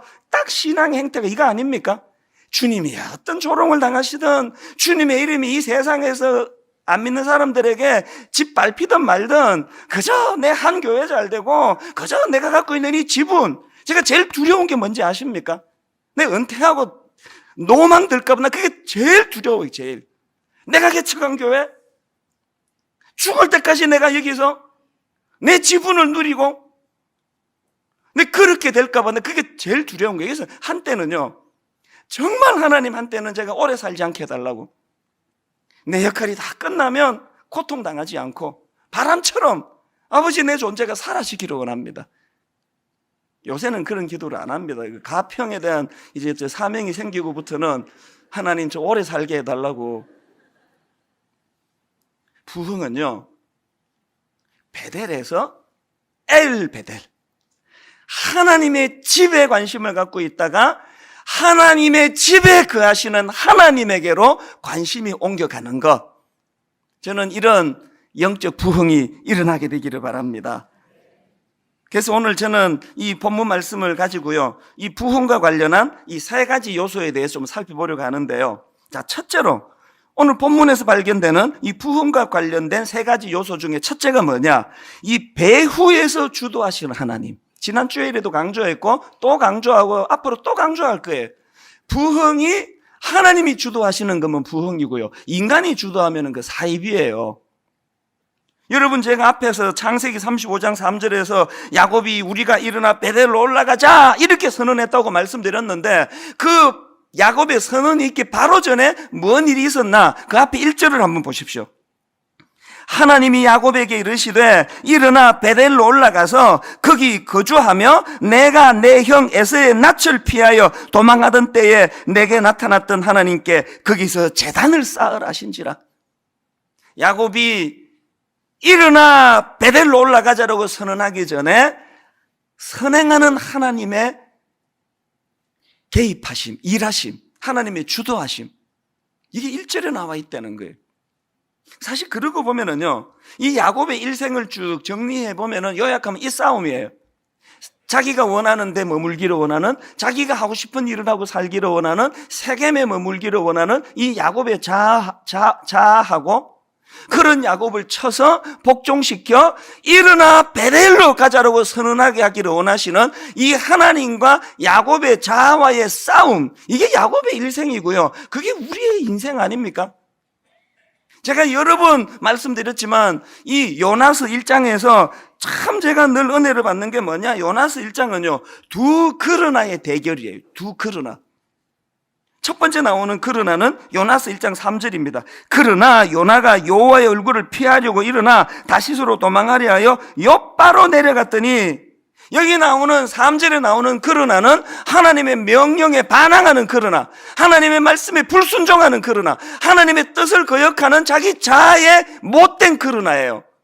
이 그러나와 또 다른 한 그러나가 4절에 나오는데요. 4절, 여호와께서 큰 바람을 바다 위에 내리심에 바다 가운데에 큰 폭풍이 일어나 배가 거의 깨지게 된지라. 우리말 성경에는 그걸 생략해 버렸는데 원어로 보면 이 4절은요 그러나라는 이 접속사가 있습니다. 이걸 왜 생략했는지 저는 이해가 잘 안 됩니다. 요나서 1장에서 가장 중요한 표현은 4장에 나오는 이 그러나라는 접속사예요. 요나서 1장은요 3절에 나오는 하나님의 뜻에 불순종하는 인간의 그러나와 그 4절에 하나님의 뜻에 불순종하는 인간의 그러나에 대항하시는 하나님의 그러나의 대결, 이게 요나서 1장입니다. 이게 인류 역사 아닙니까? 이건 우리 개인의 삶을 요약해 놓은 거 아닙니까?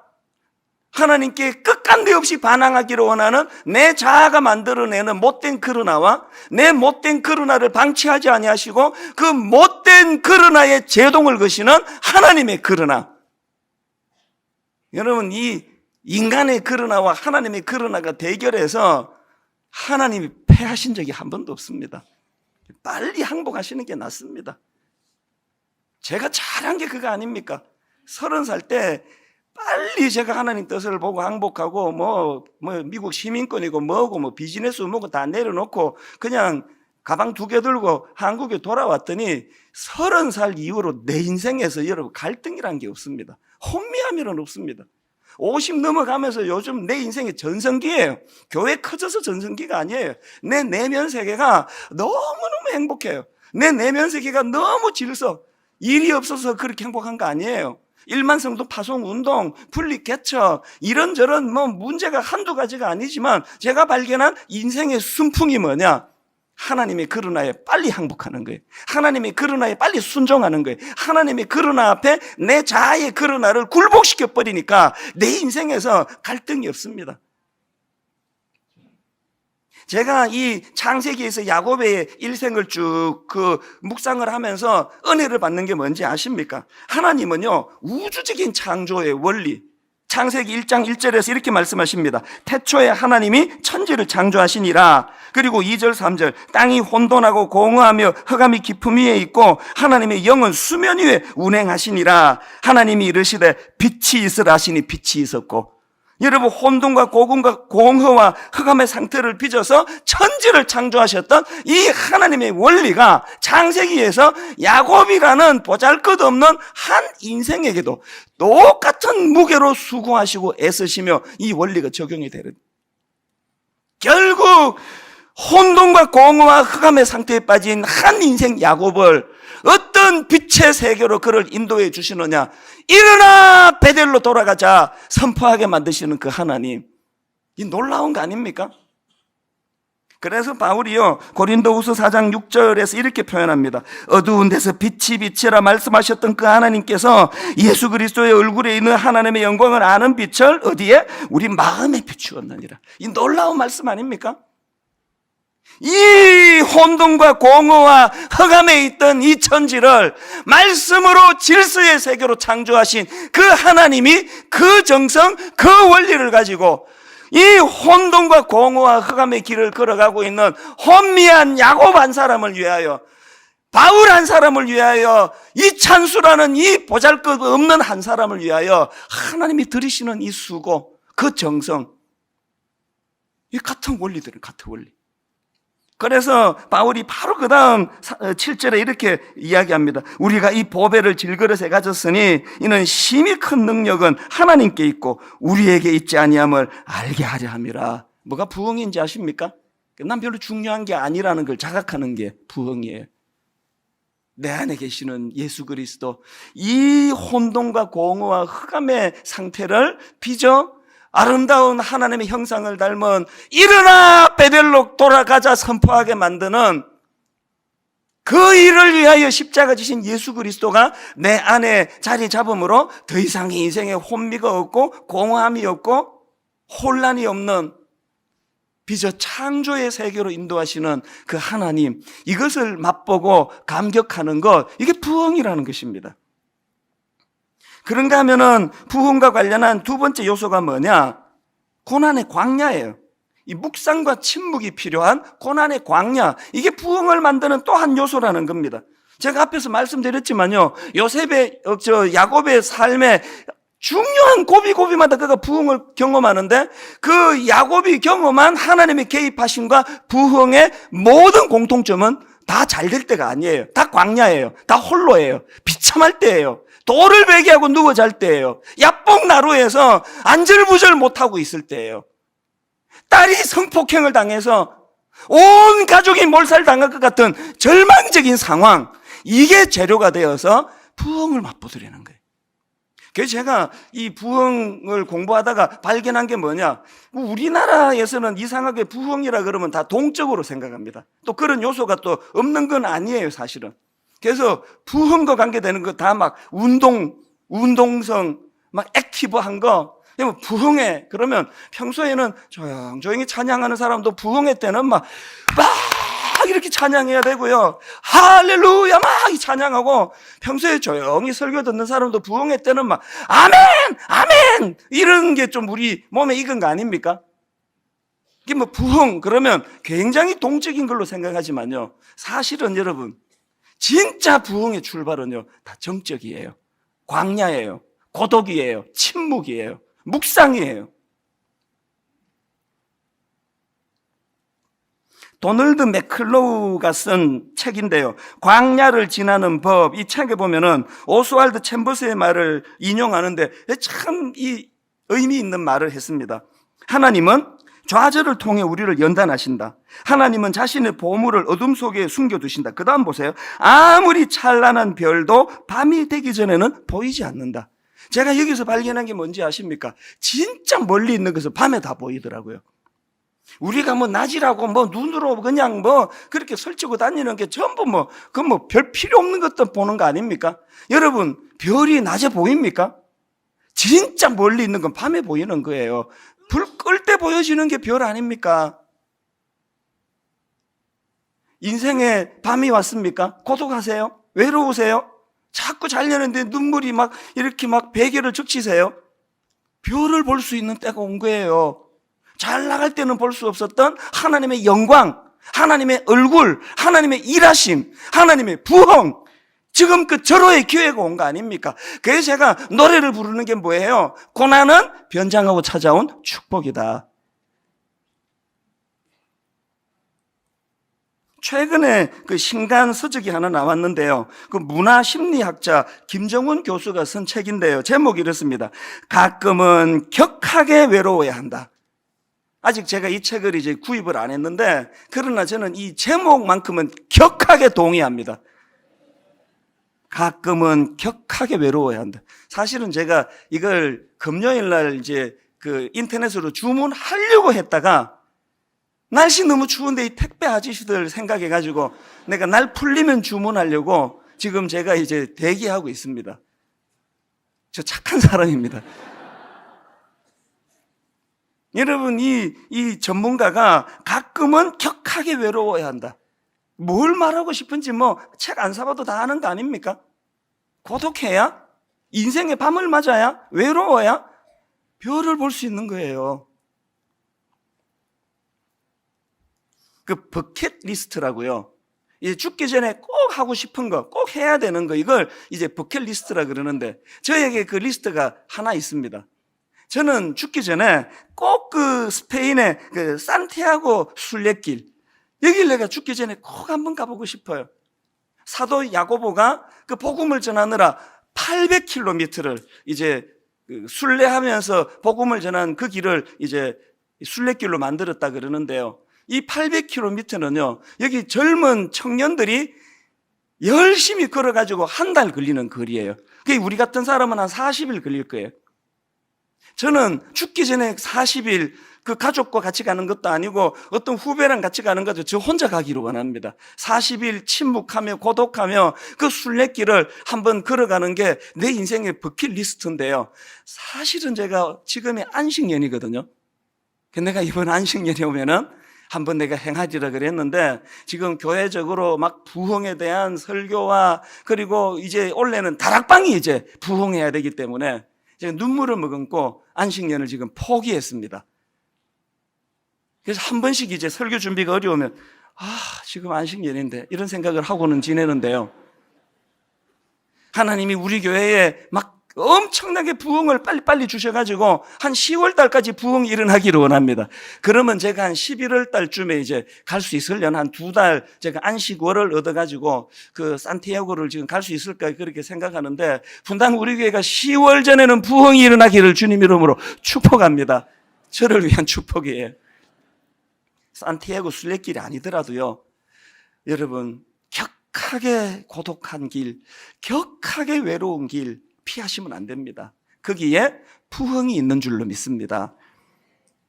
마지막 세 번째로 부흥과 관련한 이 세 번째 요소가 뭐냐? 예배의 회복, 예배의 회복. 창세기 35장 6절 7절, 야곱과 그와 함께한 모든 사람이 가나안 땅 루스 곧 베델에 이르고 그가 거기서 제단을 쌓고, 옛날 처음 베델에서 야곱이 부흥을 경험하던 28장도 마찬가지예요. 창세기 28장 18절, 야곱이 아침에 일찍 일어나 베개로 삼았던 돌을 가져다가 기둥으로 세우고 그곳에 기름을 붓고 그곳 이름을 베델이라 하였더라. 창세기 35장 14절에도 야곱이 하나님이 자기와 말씀하시던 곳에 기둥 곧 돌기둥을 세우고 그 위에 전제물을 붓고 또 그 위에 기름을 붓고 하나님이 자기와 말씀하시던 곳의 이름을 베델이라 불렀더라. 모든 부흥이 일어나는 그곳에 예배가 회복이 된다는 거예요. 분당 우리 교회가 이제 학교를 빌려서 쓰다가 보니까요, 개척 초기에 이게 목회가 안 되는 거예요. 주중에 학교가 공간을 다 쓰니까 뭐 모임도 안 되고 행사도 못 하고, 지금 모태 신앙인으로 이 달력의 빨간 건 다 교회 행사였거든요. 제가 교회 청소년 시절에는 3월 1일 등반대회, 4월 5일 이웃교회와 친선 탁구대회, 5월 5일 또 무슨 대회, 체육대회, 그렇게 다 했는데 학교를 빌렸으니까 아무것도 할 수가 없는 거예요. 사실 이 사람들이요, 오해해서 은혜를 많이 받는데요, 제가 이제 학교를 빌려서 목회를 하니까 자꾸 사람들이 야, 이 찬수 목사가 의식이 있어가지고 근무를 안 하고 학교를 빌렸다는데 그게 다 틀린 말이에요. 의식이 있어서 한 게 아니고요, 갈 데가 없어서 왔습니다. 갈 데가 없어서. 저 건물을 안 짓겠다는 말 평생에 한 적이 없고요, 앞으로도 뭐 건물 지을 일은 없을 것 같지만 굳이 뭐 안 짓겠다는 말은 안 하고 싶은 거예요. 그러나 갈 데가 없어서 학교로 와서 있어 보니까 이 목회가 너무 어려운 거예요. 그래서 제가 어떡합니까? 위기가 오니까 하나님께 매달린 게, 하나님, 우리는 학교를 빌렸으니까 행사도 못하고 단합대회도 못하고 체육대회도 못하고, 그래서 하나님 할 수 없이 예배에 목숨 걸겠습니다. 예배에 모든 걸 걸겠습니다. 모든 에너지를 예배에다 걸겠습니다. 뭣도 모르고 그렇게 했는데요, 이게 하나님 보시기에 이 기쁘신 일인가 봐요. 제가 14년 분당 우리 개척하고 뼈저리게 경험한 거, 교회가요, 체육대회 안 해도 괜찮고요, 단합대회 안 해도 되고요, 예배가 살아나면 되더라고요. 여러분, 다시 한번 분당 우리 교회가 부흥을 꿈꾼다면 예배가 회복된 은혜가 있기를 원합니다. 왜 교회가 여러분 15분이 지나면 문을 닫습니까? 이게 어떤 분에게 상처가 된다는 걸 알아요. 그리고 죄송해요. 어떤 분의 항변은 옳은 이야기예요. 목사님, 15분 늦게라도 와서 예배 드리는 게 낫지, 그나마 예배 안 드리는 게 낫습니까? 그 말 맞습니다. 그러나 제가 두려운 건요, 그분이 오늘 15분 늦게 예배를 드렸고 그 다음 주일 또 15분 늦게 예배 드리고 또 그 다음 주일 15분 늦게 드리면서 그게 습관이 될까 봐 두려운 거예요. 여러분, 예배가 지각이 없는 그날이 올까요? 한번 예배의 인생을 거는 그날이 올까요? 예배 한번 잘 드리면 내 인생이 변화된다는 이걸 이론이 아니라 우리 삶 속에서 한번 맛보게 될까요? 이거 맛보게 되는 그날이 오기를 원합니다. 결론을 맺으러 갑니다. 세겜에 머물러 계세요? 여러분, 눈으로 세겜이 더 좋아 보입니까? 베델을 잊어버렸습니까? 베델로 돌아가야 돼요. 여러분, 이제 이번 주 성경 암송 구절은 창세기 35장 3절이 본문 말씀이에요. 우리가 일어나 베델로 올라가자. 그 베델이 어떤 곳입니까? 내 환난 날에 내게 응답하시며 내가 가는 길에서 나와 함께 하신 하나님께 내가 거기서 제단을 쌓으려 하노라 하며, 기계적으로 외우는 것이 목표가 아니고요, 여러분, 이 말씀이 내 인생에 구현되기를 갈망하면서 소원하면서 한 주 동안 이 말씀을 묵상하시는 귀한 여러분 되시기를 바랍니다. 결론을 맺습니다. 보자기의 얼굴을 감춘 건 흉악한 어떤 바깥의 존재가 아니라 나 자신입니다. 부흥을 갈망할 때마다 하나님 앞에 이 청년들이 부르는 이 노래 가사를 되뇌어야 합니다. 주의 꿈을 안고 일어나리라, 선한 능력으로 일어나리라. 이 땅의 부흥과 회복은 바로 나로부터 시작되리. 주의 꿈을 안고 일어나리라, 선한 능력으로 일어나리라. 이 땅의 부흥과 회복은 바로 나로부터 시작되리. 바로 나로부터 시작되리. 바로 나로부터 시작되리. 이 사실을 마음속에 인식하는 그런 복된 저와 여러분 되시기를 주님 이름으로 축복합니다. 여러분이 시선이라는 찬양을 혹시 아시는지 모르겠는데 우리들의 찬양 155번입니다. 내게로부터 눈을 들어 주를 보기 시작할 때 그저 내 손에 들려지는 복, 내 손에 들려지는 하나님 주시는 축복, 여기에 시선이 머물다가 이 시선이 엘 베델, 하나님에게로 시선이 옮겨지는 것, 이 부흥이라고 그럽니다. 가사를 생각하시면서 우리 같이 불러보기 원합니다. 내게로부터 눈을 들어 내게로부터 눈을 들어 주를 보기 시작할 때 주의 일을 보겠네. 주의 일을 보겠네. 내 작은 마음 돌이키사 야곱처럼. 내 하루가 이 찬양 한 번 더 부르기 전에 모든 부흥이 나로부터 시작된다면 깊이 자기를 돌아보셔야 돼. 여러분 혹시 지금 세겜에 머물러 있는 거 아니십니까? 지금 계속 슬프고 비극적인 일이 일어나고 있는 건 내가 지금 세겜에 머물러 있어서 그런 거 아닙니까? 여러분 딸에게, 여러분 아들에게 가슴 아픈 일이 일어났습니까? 가정에 문제가 생겼습니까? 일이 안 풀리세요? 하나님이 흔들어 대시는 부흥을 촉구하는 메시지로 들어보시기를 원합니까? 빨리 베델로 돌아가셔야 돼요. 잊어버렸던, 내 은혜 받았던 그 기쁨, 그 절망의 순간에 어떤 은혜로 나를 보듬어 주셨던가, 그 베델로 돌아가야 돼요. 베델을 기억해야 됩니다. 다시 한번 이 찬양 부르실 동안에 아버지, 내 시선이 주님에게로 옮겨가기를 원합니다. 내게로부터 눈을 들어 주를 보기 시작할 때, 아마 여러분 모두가 다 좋아하실 거라고 생각하는데요. 그 킴벌리 커버그가 쓴 지금 내가 알고 있는 걸 그때도 알았더라면, 그 이 주옥 같은 시를 저도 참 좋아합니다. 오늘은 이 시 일부를 제가 발췌해 가지고 읽어드리는 것으로 말씀을 시작하려고 하는데요. 지금 알고 있는 걸 그때도 알았더라면 내 가슴이 말하는 것에 더 자주 귀 기울였으리라. 다른 사람들이 나에 대해 말하는 것에는 신경 쓰지 않았으리라. 그 대신 내가 가진 생명력과 단단한 피부를 더 가치 있게 여겼으리라. 진정한 아름다움은 자신의 인생을 사랑하는 데 있음을 기억했으리라. 지금 알고 있는 걸 그때도 알았더라면 사랑에 더 열중하고 그 결말에 대해서는 덜 걱정했으리라. 설령 그것이 실패로 끝난다 해도 더 좋은 어떤 것이 기다리고 있음을 믿었으리라. 지금 알고 있는 걸 그때도 알았더라면 나는 어린아이처럼 행동하는 걸 두려워하지 않았으리라. 더 많은 용기를 가졌으리라. 지금 알고 있는 걸 그때도 알았더라면 모든 사람에게서 좋은 면을 발견하고 그것들을 그들과 함께 나눴으리라. 내가 만나는 사람을 신뢰하고 나 역시 누군가에게 신뢰할 만한 사람이 되었으리라. 저는 이 시를 읽을 때 일부러 이제 지금 알고 있는 걸 그때도 알았더라면, 지금 알고 있는 걸 그때도 알았더라면 이걸 추임새처럼 제가 넣어가지고 이제 이렇게 읽어보곤 하는데요. 제가 이 시를 읽으면은 마음에 그 공감이 되는 것이, 저를 위시해서 모든 인생이 다 그러실 거예요. 지금 알게 된 이거를 조금만 더 젊은 시절에 알았더라면, 이걸 조금만 내가 빨리 알았더라면 내 인생이 이렇게 조급하진 않았을 텐데, 이런 그 회한이라 그럴까, 그 후회스러운 그런 것들이 참 많은 게 인생 아닙니까? 그런가 하면은 사실은요, 내가 지금 알고 있는 이걸 조금만 더 일찍 알았더라면 하는 회한이 많은 것도 사실이지만, 또 한편으로 보면 여전히 지금이라도 알아야 되는, 지금이라도 알면 좋은 걸 놓치고 모르는 경우가 얼마나 많습니까? 제가 최근에도 이제 이 시를 프린트 해가지고 여러 차례 갖고 다니면서 읽고 또 생각도 하고 그러면서 이제 불쑥 이런 생각이 들더라고요.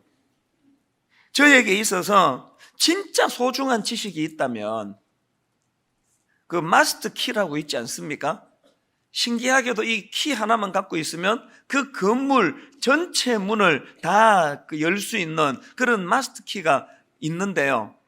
내 인생에 있어서 이 지식만 알면, 이 지식이 내 인생에 그 마스터 키를 제공해 줘가지고 모든 필요한 지식을 다 알 수 있는 통로로 사용되는 그런 지식이 하나 있다면 그게 뭘까? 그런 생각을 해봤습니다.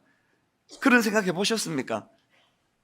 제가 이번에 그런 생각을 하면서 이 시를 쭉 읽다가 불쑥 제가 또 올려졌던 말씀이 오늘 본문 창세기 1장 1절 말씀이라는 겁니다. 태초에 하나님이 천지를 창조하시니라. 이 이 창세기 1장 1절의 지식을 내가 잘 이해하고 잘 안다는 거는, 이거는 나머지 모든 이 땅을 살아가는 데 필요한 지식을 얻는 데 도움이 되는 마스터 키가 될 수 있겠다. 그런 생각을 하면서 제가 창세기 1장 1절 2절 이 본문 말씀을 이제 오늘 함께 좀 나눠봐야 되겠다, 그런 생각을 하게 됐는데요. 그러고 보면은 내 인생은 딱 둘로 구분이 되는 것 같습니다. 이 창세기 1장 1절 말씀이 내게서 지식으로, 참 지식으로 이해되던 전, 이해되기 시작한 이후, 이 둘로 내 인생이 구분되는 것 같아요. 이 창세기 1장 1절 말씀이 내 안에 잘 정리가 되고 나서 부족하지만 저도 다윗처럼 시편 23편 1절을 고백할 수 있는 인생이 됐거든요. 여호와는 나의 목자시니 내게 부족함이 없으리로다. 그래서 오늘 이 부분을 좀 살펴보려고 하는데요. 왜 창세기 1장 1절 태초에 하나님이 천지를 창조하시니라, 이 말씀이 이렇게 인생의 마스터 키가 될 수 있느냐, 왜 이 말씀을 이해하는 게 얽히고 설킨 그 복잡한 내 인생이 정리가 되는 그런 마스터 키 같은 역할을 할 수 있느냐, 이 부분을 제가 좀 설명을 드리려고 하는데요. 자, 바로 그 다음 나오는 창세기 1장 2절을 한번 보시겠습니까?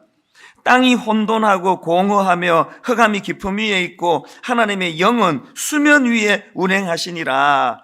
물론 이 2절 말씀은 우주적으로 하나님의 창조 역사가 일어나기 이전의 상태를 설명한 것이지만, 저는 이거를 내 개인의 삶에다가 적용을 하면서 이 말씀을 읽다가 보니까요, 너무너무 놀라운 많은 깨달음을 여기서 얻게 되는 겁니다.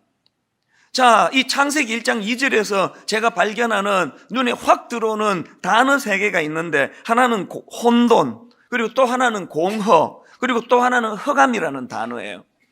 이게 우리말 성경에는 이게 3가지 개념 같은데요. 사실은 이게 원어로 보면은 이 두 묶음입니다. 앞에 나오는 혼돈과 공허가 한 묶음이고요. 그 다음에 흑암이 또 다른 한 묶음입니다. 자, 먼저 제가 이 혼돈과 흑암이라는 묶음을 좀 설명을 드리려고 하는데요. 이 창세기 1장 2절을 영어 성경 NIV라고 New International Version이라는 성경이 있거든요. 그 성경으로 보니까 이 혼돈과 공허를 이렇게 번역하고 있더라고요. Formless and empty. 그러니까 지금 그 2절에 나오는 혼돈이라는 이 단어는 보통 우리가 알듯이 이게 카오스가 아니에요. 이거는 formless. 그러니까 이 여기 나오는 혼돈이라는 거는 이 폼이 만들어지기 이전의 상태, 비어있는 상태, 삭막한 상태, 이렇게 그 번역할 수 있는 그런 단어입니다. 원어로 보면 이 1장 2절에 나오는 혼돈이라는 단어가 욥기 12장 24절에도 나오는데요. 만민의 우두머리들의 총명을 빼앗으시고 그들을 길없는 거친 들에서 방황하게 하시며, 여기 나오는 거친 들이 원어로 보면 창세기 1장 2절에 나오는 이 혼돈과 같은 단어거든요. 그러니까 이 혼돈은 한마디로 말하면 광야 이미지예요. 아무것도 없는 상태, 이게 혼돈이고요. 그런가 하면 그 다음 나오는 공허는 영어 성경으로 보니까 그 empty라고 나오더라고 말씀드리지 않았습니까? 제가 이 공허가 영어에 empty라고 나와 있는 게 참 묘한 생각을 갖게 만든 게 뭐냐 하면, 공교롭게도 제가 이 부분을 살펴볼 그 즈음에 그 체리 힐이라는 분이 쓴 공허함이라는 책을 읽고 있었거든요. 그 책에 제가 참 그 불쑥 깨달은 하나가 뭐냐 하면은, 이게 미국 사람이 쓴 거다 보니까 이분이 이제 그 공허함에 대해서 설명을 하면서 이 공허한이라는 단어가 영어로 empty라는 걸 강조를 하는데, 이게 불쑥 제 마음에 굉장히 많은 생각을 하게 하는 거예요. 여러분이 공허하다는 게 이게 영어로 empty라고 하는 이거하고, 지금 하나님의 창조 이전의 그 상태가 혼돈과 공허하는데 이 공허가 empty라는 거하고, 이 두 연관성이 좀 느껴지는 거 아닙니까? 사실 여러분, 우리가 이 땅을 살다가 보면은 그 불쑥불쑥 찾아오는, 청하지도 않았는데 찾아오는 불청객이 둘이 있는데, 하나는 감기고 또 하나는 공허함 아닙니까? 아까 1부 때 이게 빵 터져가지고 내가 이 감기 얘기를 계속 해야 되겠다 했더니, 다음 예배부터는 빼도록 하겠습니다. 감기는 없던 걸로 하고요. 이 공허함이라는 거, 이거는 불청객이에요. 이게 불쑥불쑥 찾아와요. 그런데 여러분, 이 공허함이라는 감정은요, 그 인간 내면의 원초적인 목마름이기 때문에 우리가 애쓴다고 혹은 뭘 갖춘다고 사라지는 건 아니에요. 제가 목사가 돼서 참 좋은 것 중에 하나가요, 저는 여러 다양한 그 인생을 만날 수 있는 그런 참 특권인 것 같아요. 그래서 만약에 제가 목사가 안 됐으면요, 내 인생에 그 불쑥불쑥 찾아오는 공허함, 허무하고 허전하고 참 우울하고 이런 공허함이 찾아오는데, 제가 500명 중에 전교 490등을 했다고 치자고요. 그러면 뭐라고 오해하기 쉬운 거예요? 내가 공부를 못해가지고 날마다 이렇게 인생이 뻥 뚫린 것 같고 허무하다, 그렇게 오해할 수 있는 거 아닙니까? 제가 사업을 하는데 막 사업이 잘 안 돼가지고 너무너무 어렵고 막 그냥 너무 그것 때문에 힘들었다고 치면은, 내가 목사가 안 됐으면 내가 이게 사업을 잘 못해가지고 마음이 이렇게 허전하다고 오해할 수 있었을 것 같은데요, 목사가 되니까요, 사업에 실패한 분도 만나고 막 지금 막 너무너무 사업이 잘 되는 그런 분들도 제가 만나고요, 또 500명 중에 490등 했던 성도도 만나고 전교 1등짜리도 또 여러 만나거든요.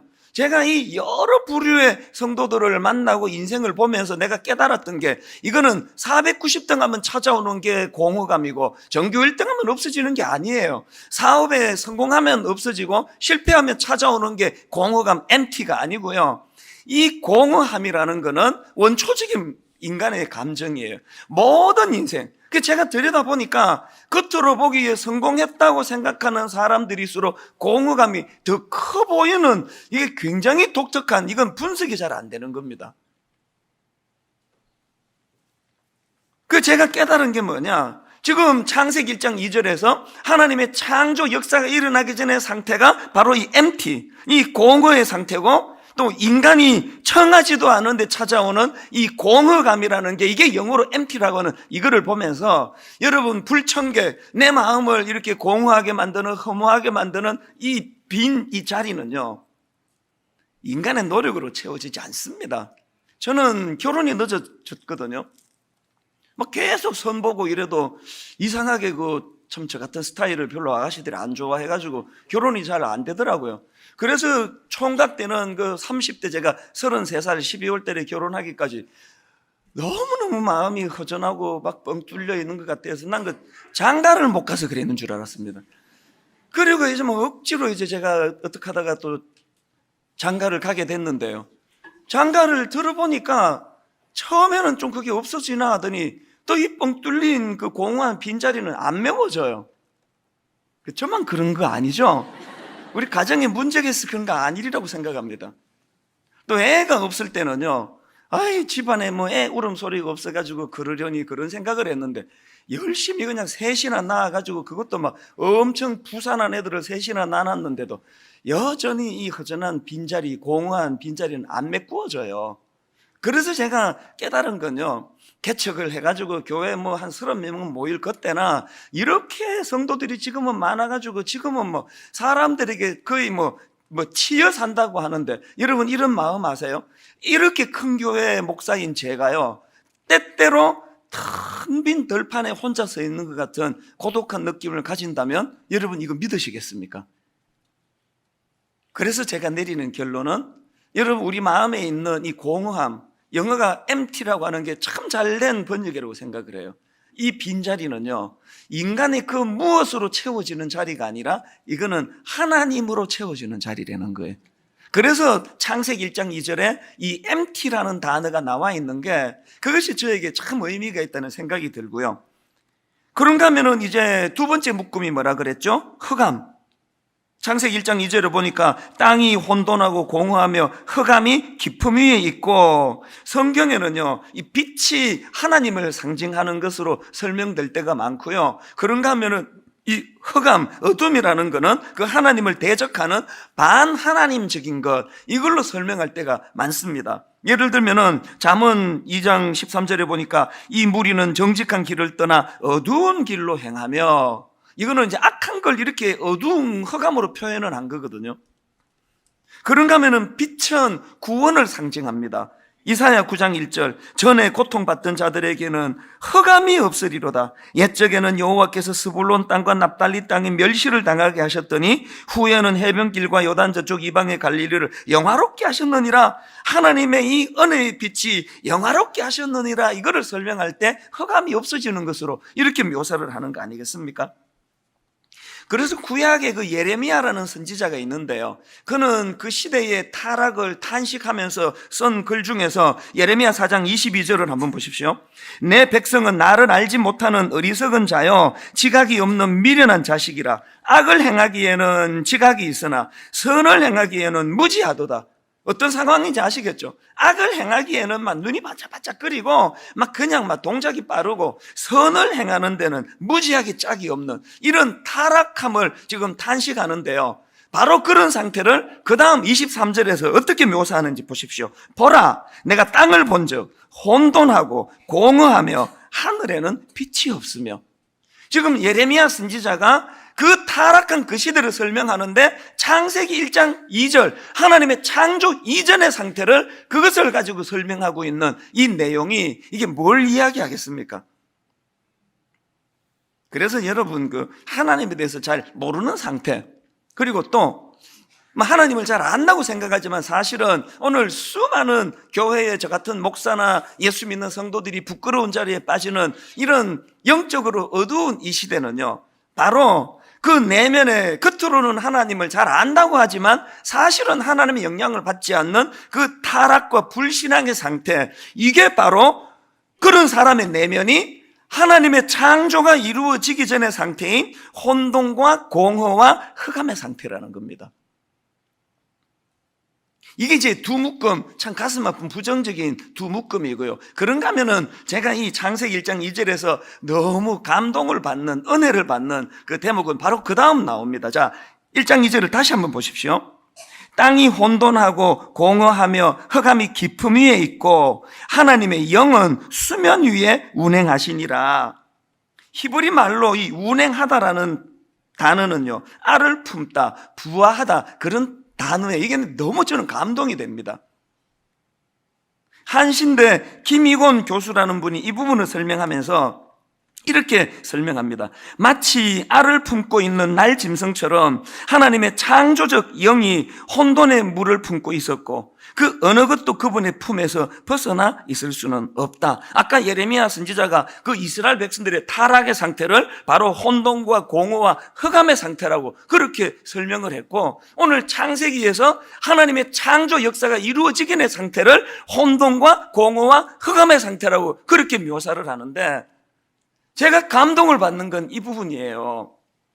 그런 혼돈과 공허와 흑암이 특징지어진 그런 상황에서도 하나님께서는 알을 품듯이, 마치 그 어미새가 알을 품고 있는 것처럼 그렇게 우리를 품어주신다는 이 사실, 여러분, 이거를 제가 이렇게 설명하면 더 좀 이해가 쉬울 거예요.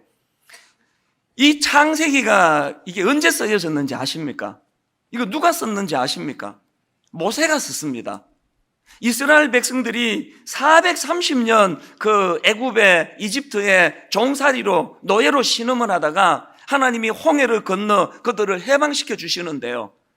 여러분 한번 생각을 해 보십시오.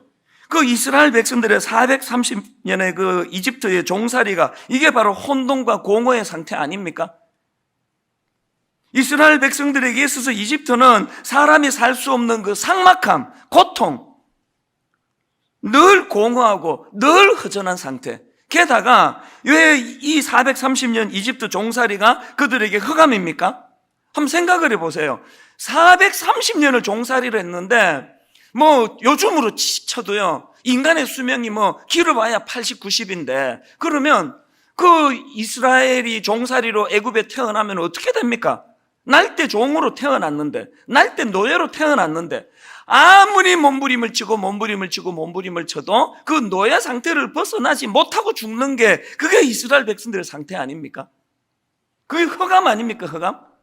제가 경험해 보니까요, 인간은요 한 줄기 빛만 있어도 절망하지 않습니다. 그런데 이 흑암은 그런 한 줄기 빛조차도 차단된 상태. 저는 이 창세기가 모세에 의해서 이런 배경으로 쓰여졌다는 그 내용을 묵상할 때마다 왜 제가 감동을 받는가, 은혜를 받는가 하면은요, 처음에 제가 미국으로 이민 갔을 때 우리 교회 성도님들 다 아시지만 20대 초반에 너무 철이 없어가지고 영어 공부 하나도 안 하고 미국을 건너가가지고 한국에 대학교 2학년만 마치고 미국 대학으로 지금 공부를 해야 되는데 미국 대학을 졸업할 실력은 그 다음 문제고 입학할 실력이 안 나오니까 그 영어를 이렇게 못하면은 든든한 후견인이 있으셔가지고 돈 장학금 대주면서 그냥 랭귀지 스쿨부터 열심히 해라고 그렇게 해도 될까 말까 한데 아버지는 돌아가셨고 학비 대줄 아버지는 안 계시고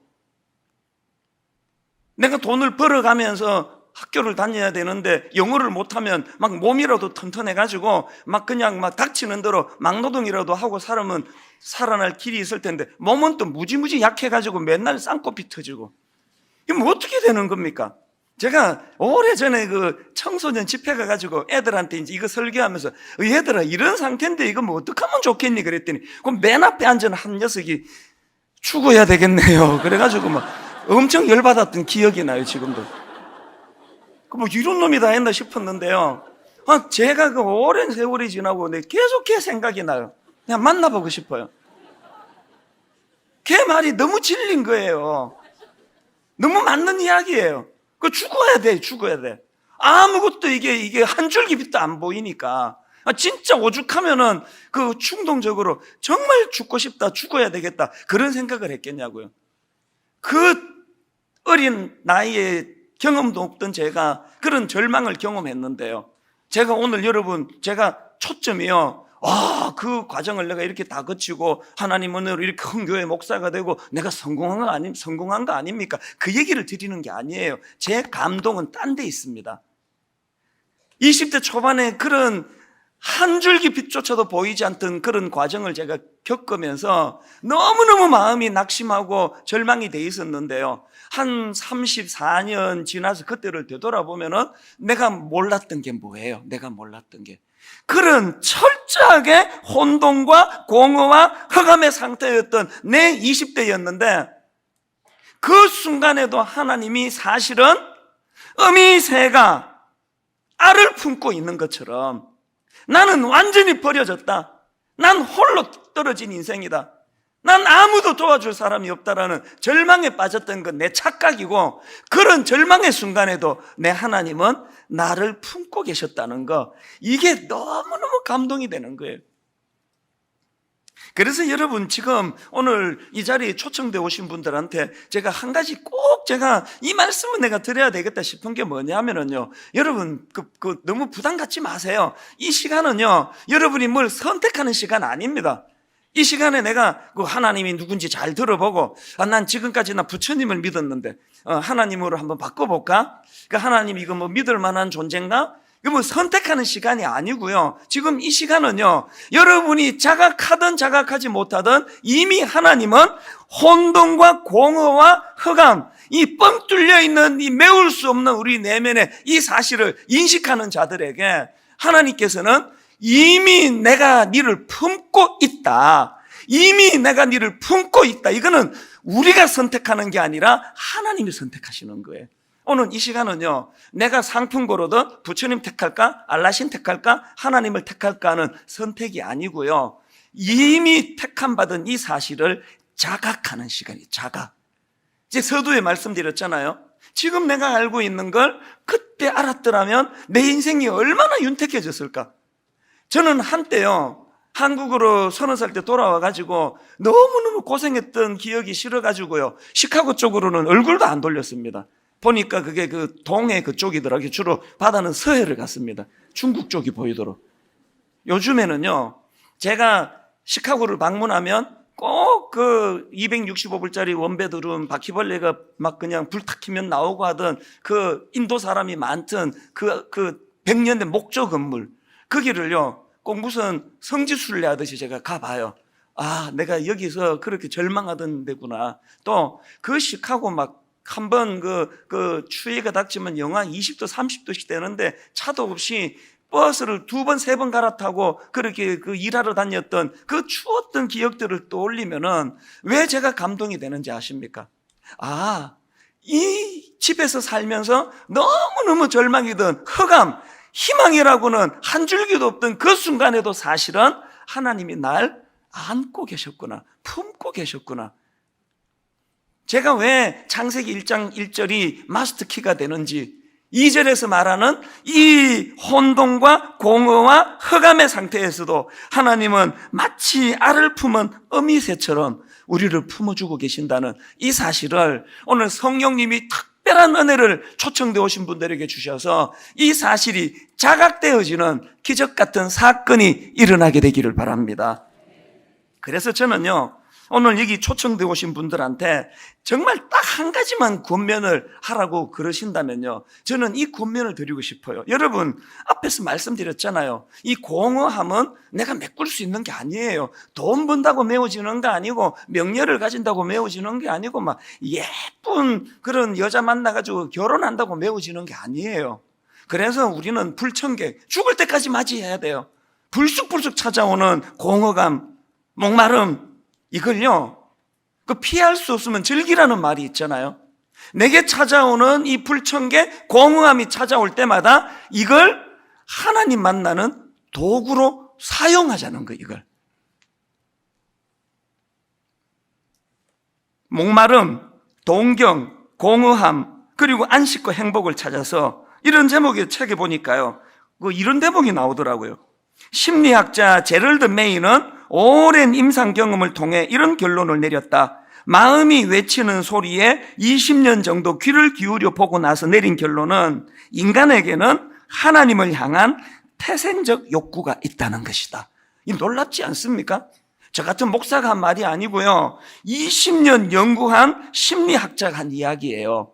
수많은 그런 목마른 사람들을 상담하고 면담하고 자기가 20년 그렇게 하고 내린 결론이 인간에게는 하나님을 향한 태생적 욕구가 있다는 거예요. 그래서 제가 우리 마음에 이 공허함, 목마름이 있을 때 이걸 하나님 찾는 도구로 이거를 활용하자는 게 바로 그 얘기예요.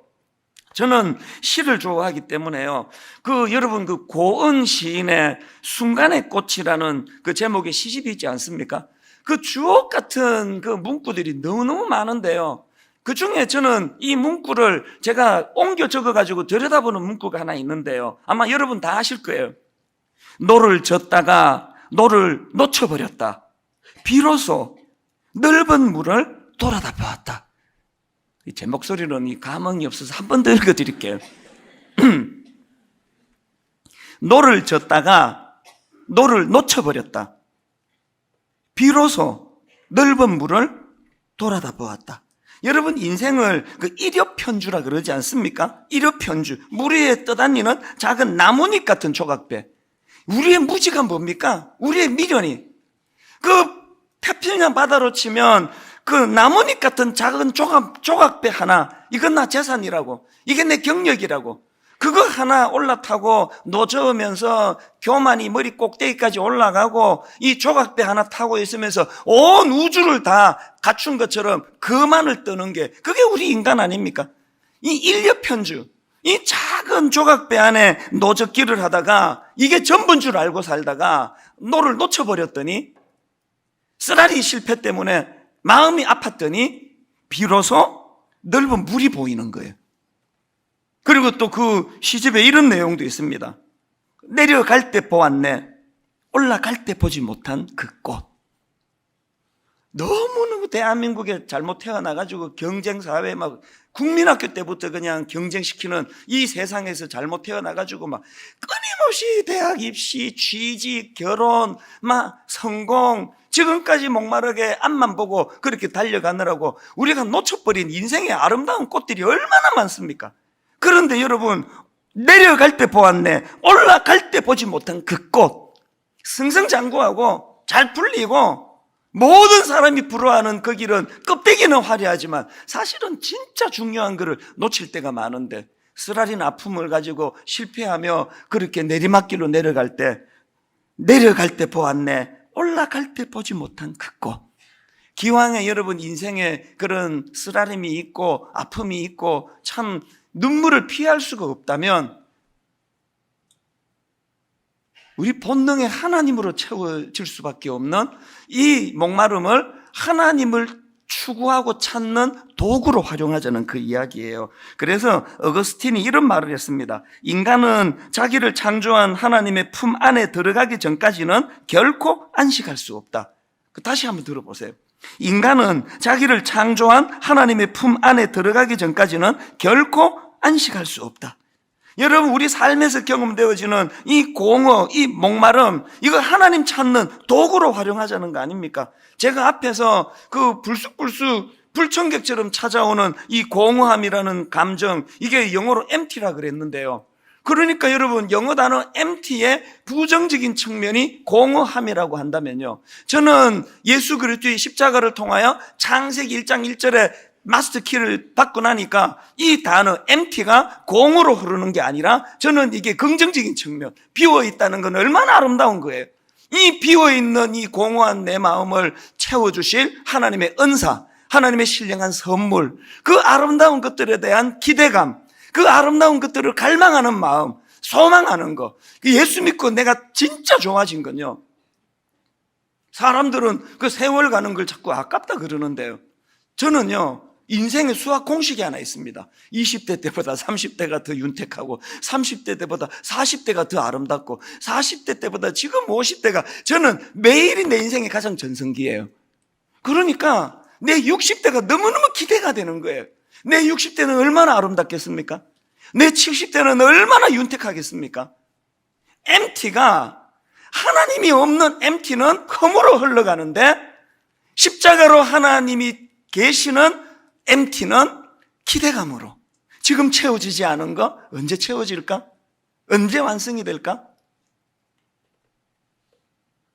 그래서 저는 시편 42편 1절이요, 하나님이여 사슴이 시냇물을 찾기에 갈급함같이 내 영혼이 주를 찾기에 갈급하니이다. 여러분, 인생의 empty, 인생의 목마름을 느낄 때마다 이렇게 노래할 수만 있다면, 저는 1990년 제가 30살이 되던 해에 미국 조그만한 비즈니스 하던 거 다 내려놓고 가족들이 다 미국에 사시는데 다 멀리하고 저 혼자만 여기 경기도 용인 양지에 어느 산중턱에 신학교가 있었습니다. 다 내려놓고 신학교로 들어갔던 그 해에 이 시편 42편 1절을 가지고 만든 찬양이요, 목마른 사슴 시냇물을 찾아 헤매듯이, 지난주 보니까 제가 부르는 것보다 같이 부르는 게 훨씬 은혜로워가지고 우리 오늘도 같이 한번 이 찬양을 불러보시면 좋고, 가족 떠나 그 산중턱 신학교로 가서 많이 울면서 불렀던 찬양이에요. 왜 운지 아십니까? 고마워서 울었습니다. 다 내려놨는데, 사랑하는 가족을 떠났는데, 한 번도 경험해보지 못한 서울 생활을 내가 처음 하고 있는데, 그 산중턱에 신학교가 있는데 이 역설도 이런 역설이 없는 거예요. 분명히 비웠는데, 분명히 내려놨는데 움켜질 때 채울 수 없었던 이 허전한 공허한 빈 마음이 가득가득 메워지면서 너무 기쁘고 너무 감사하고 너무 행복하고, 오늘 제가 이 알량한 몇 가지 한 30분 알량한 이 좁은 소견으로 몇 마디 던져서 하나님을 만날 수 있는 그분이 아닙니다. 이론이 아닙니다. 사건이거든요. 오늘 우리는 창세기 1장 2절에 태초에 하나님이 천지를 창조하시니라, 이 마스터 키를 가지고 내 내면에 도사리고 있는 아무리 애를 써도 메워지지 않는 이 공허한 마음을 목마른 사슴 시냇물을 찾듯이 내 영혼 주님을 찾기에 갈망합니다. 그렇게 주님을 갈망하는 자들에게 주시는 꽉 채워지는 이 느낌이요, 이 꽉 채워지는 이 충만함이요, 요 바로 며칠 전인데요, 제가 새벽에 일어나가지고, 저는 한 새벽에 한 3시 정도면 일어나거든요. 한 4시면은 뭐 거의 다 일어날 때가 많을 거예요. 이런 새벽에 일어나 사람 다 멀리하고 고요한 시간에 하나님과 독대하면 내 인생은 막 그 시간이 난 제일 좋아요. 뭐 어떤 영광스러운 자리보다도. 최근에도 그 새벽에 일어나가지고 오늘 나의 삶에 계시는 예수라는 그 책을 읽는데 그 앞부분에서 막 너무너무 감동이 되는 거예요. 그 책에 보니까요, 갈라디아 2장 20절, 내가 그리스도와 함께 십자가에 못 박혔나니 그런즉 이제는 내가 사는 것이 아니요 오직 내 안에 그리스도께 사시는 것이라. 이제 내가 육체 가운데 사는 것은, 그 책에서 강조하는 그 시제예요. 이 현재형. 이제 내가 육체 가운데 사는 것은 나를 사랑하사 나를 위하여 자기 자신을 버리신 하나님의 아들을 믿는 믿음 안에서 사는 것이라. 그 책이 강조하는 것, 이제 내가 사는 것은, 그 책 부제가요, 그리스도의 I am 메시지예요. 영원한 현재 되시는 예수 그리스도. 그 내용을 한번 들어보세요. 기억 속에 혹은 상상 속에서 우리는 과거나 미래에 살고자 애를 쓴다. 하지만 그것은 건강하고 창의적인 그리스도인의 삶을 방해한다. 옛날에는 참 좋았지라는 말은 나쁜 기억력과 좋은 상상력의 합작품이라고 누군가 말했다. 이게 너무 멋진 말 아닙니까? 옛날에는 참 좋았지라는 말은 나쁜 기억력과 좋은 상상력의 합작품이라고 누군가 말했다. 나는 그 말에 동의한다. 그 다음 내용을 들어보세요. 과거가 나를 낙심시키고 미래가 나를 두렵게 할지라도, 과거가 나를 낙심시키고 미래가 나를 두렵게 할지라도 오늘 나의 삶은 내 안에 그리스도께서 사시기 때문에라는 갈라디아 2장 20절의 말씀처럼 풍성하고 역동적인 삶이 된다. 한국교회가 타락했다면 이유는 딱 하나예요. I am 메시지, 그리스도의 I am 메시지를 죽여버린 거예요. 여러분, 신앙은 과거에 매이는 게 아니에요. 신앙은 막연한 미래를 동경하는 게 아니에요. 죽어서 천국 가는 건 그 다음 이야기고, I am 메시지, 오늘 현재 일하신 하나님, 오늘 현재 이 뻥 뚫린 내 마음을 예배 드리다가, 예배 끝나고 찬양 하나 부르다가, 기도하다가 이것이 메워지는 것을 경험하는 사건, 이게 예배인 줄로 믿으시기를 바랍니다. 오늘 내가 시간이 없어가지고 다 소개 못해드리니 너무너무 안타까운데요, 요 근래에 그 율락업소에서 일하는 한 자매님이 눈물의 메일을 보내왔는데, 어릴 때부터 성추행을 당하고 그 절망감 때문에 원조 교제를 하고 율락업소에 빠져있던 자기를 하나님이 어떻게 건져주셨고 어떻게 치유해 주셨냐는 그 눈물 나는 이런 사연의 편지를요, 이런 메일을요, 얼마나 자주 받는지 아십니까? 이런 드라마틱한 변화가 왜 일어나느냐고요? I am 메시지, 그리스도의 I am 메시지, 현재 일하신 하나님, 너 죽으면 인생의 목마름 해결해 줄게, 이런 약속을 하시는 분이 아니에요. 결론을 맺으면서 오늘 그 예수님이 저와 여러분을 이 자리에 불러 모으신 거 아닙니까? 여러분을 이렇게 초청하시는 거 아닙니까? 요한복음 6장 35절, 예수께서 이르시되 나는 생명의 떡이니 내게 오는 자는 결코 줄이지 아니할 터이요 나를 믿는 자는 영원히 목마르지 아니하리라. 오늘 이 주님의 약속을 믿고 그분 앞에 이 허전한 빈 마음을 가지고 나아갔을 때, 앞에 소개드렸던 그 율락업소에 다녔다는 그 신실한 자매님으로부터 시작해서 너무너무 눈물난 놀라운 현재 I am 메시지로 변화되는 수많은 역사들이 지금도 일어나는 줄 믿으시기를 바랍니다. 오늘 이 말씀을 정리하면서 이 찬양을 좀 불러드리고 싶은데요. 우물가의 여인처럼 난구했네. 가정에 실패했고 대인관계에 실패했고 대인 기피증에 걸려있던 이 우물가의 여인, 이 여인을 가지고 만든 찬양인데요, 우리가 한번 불러드릴 텐데 조용히 내용을 한번 음미해 보시면서 오늘도 일하시는 주님을 경험하시면 좋겠습니다. 이렇게 찬양하기 원합니다. 우물가의 여인처럼 난 구했네.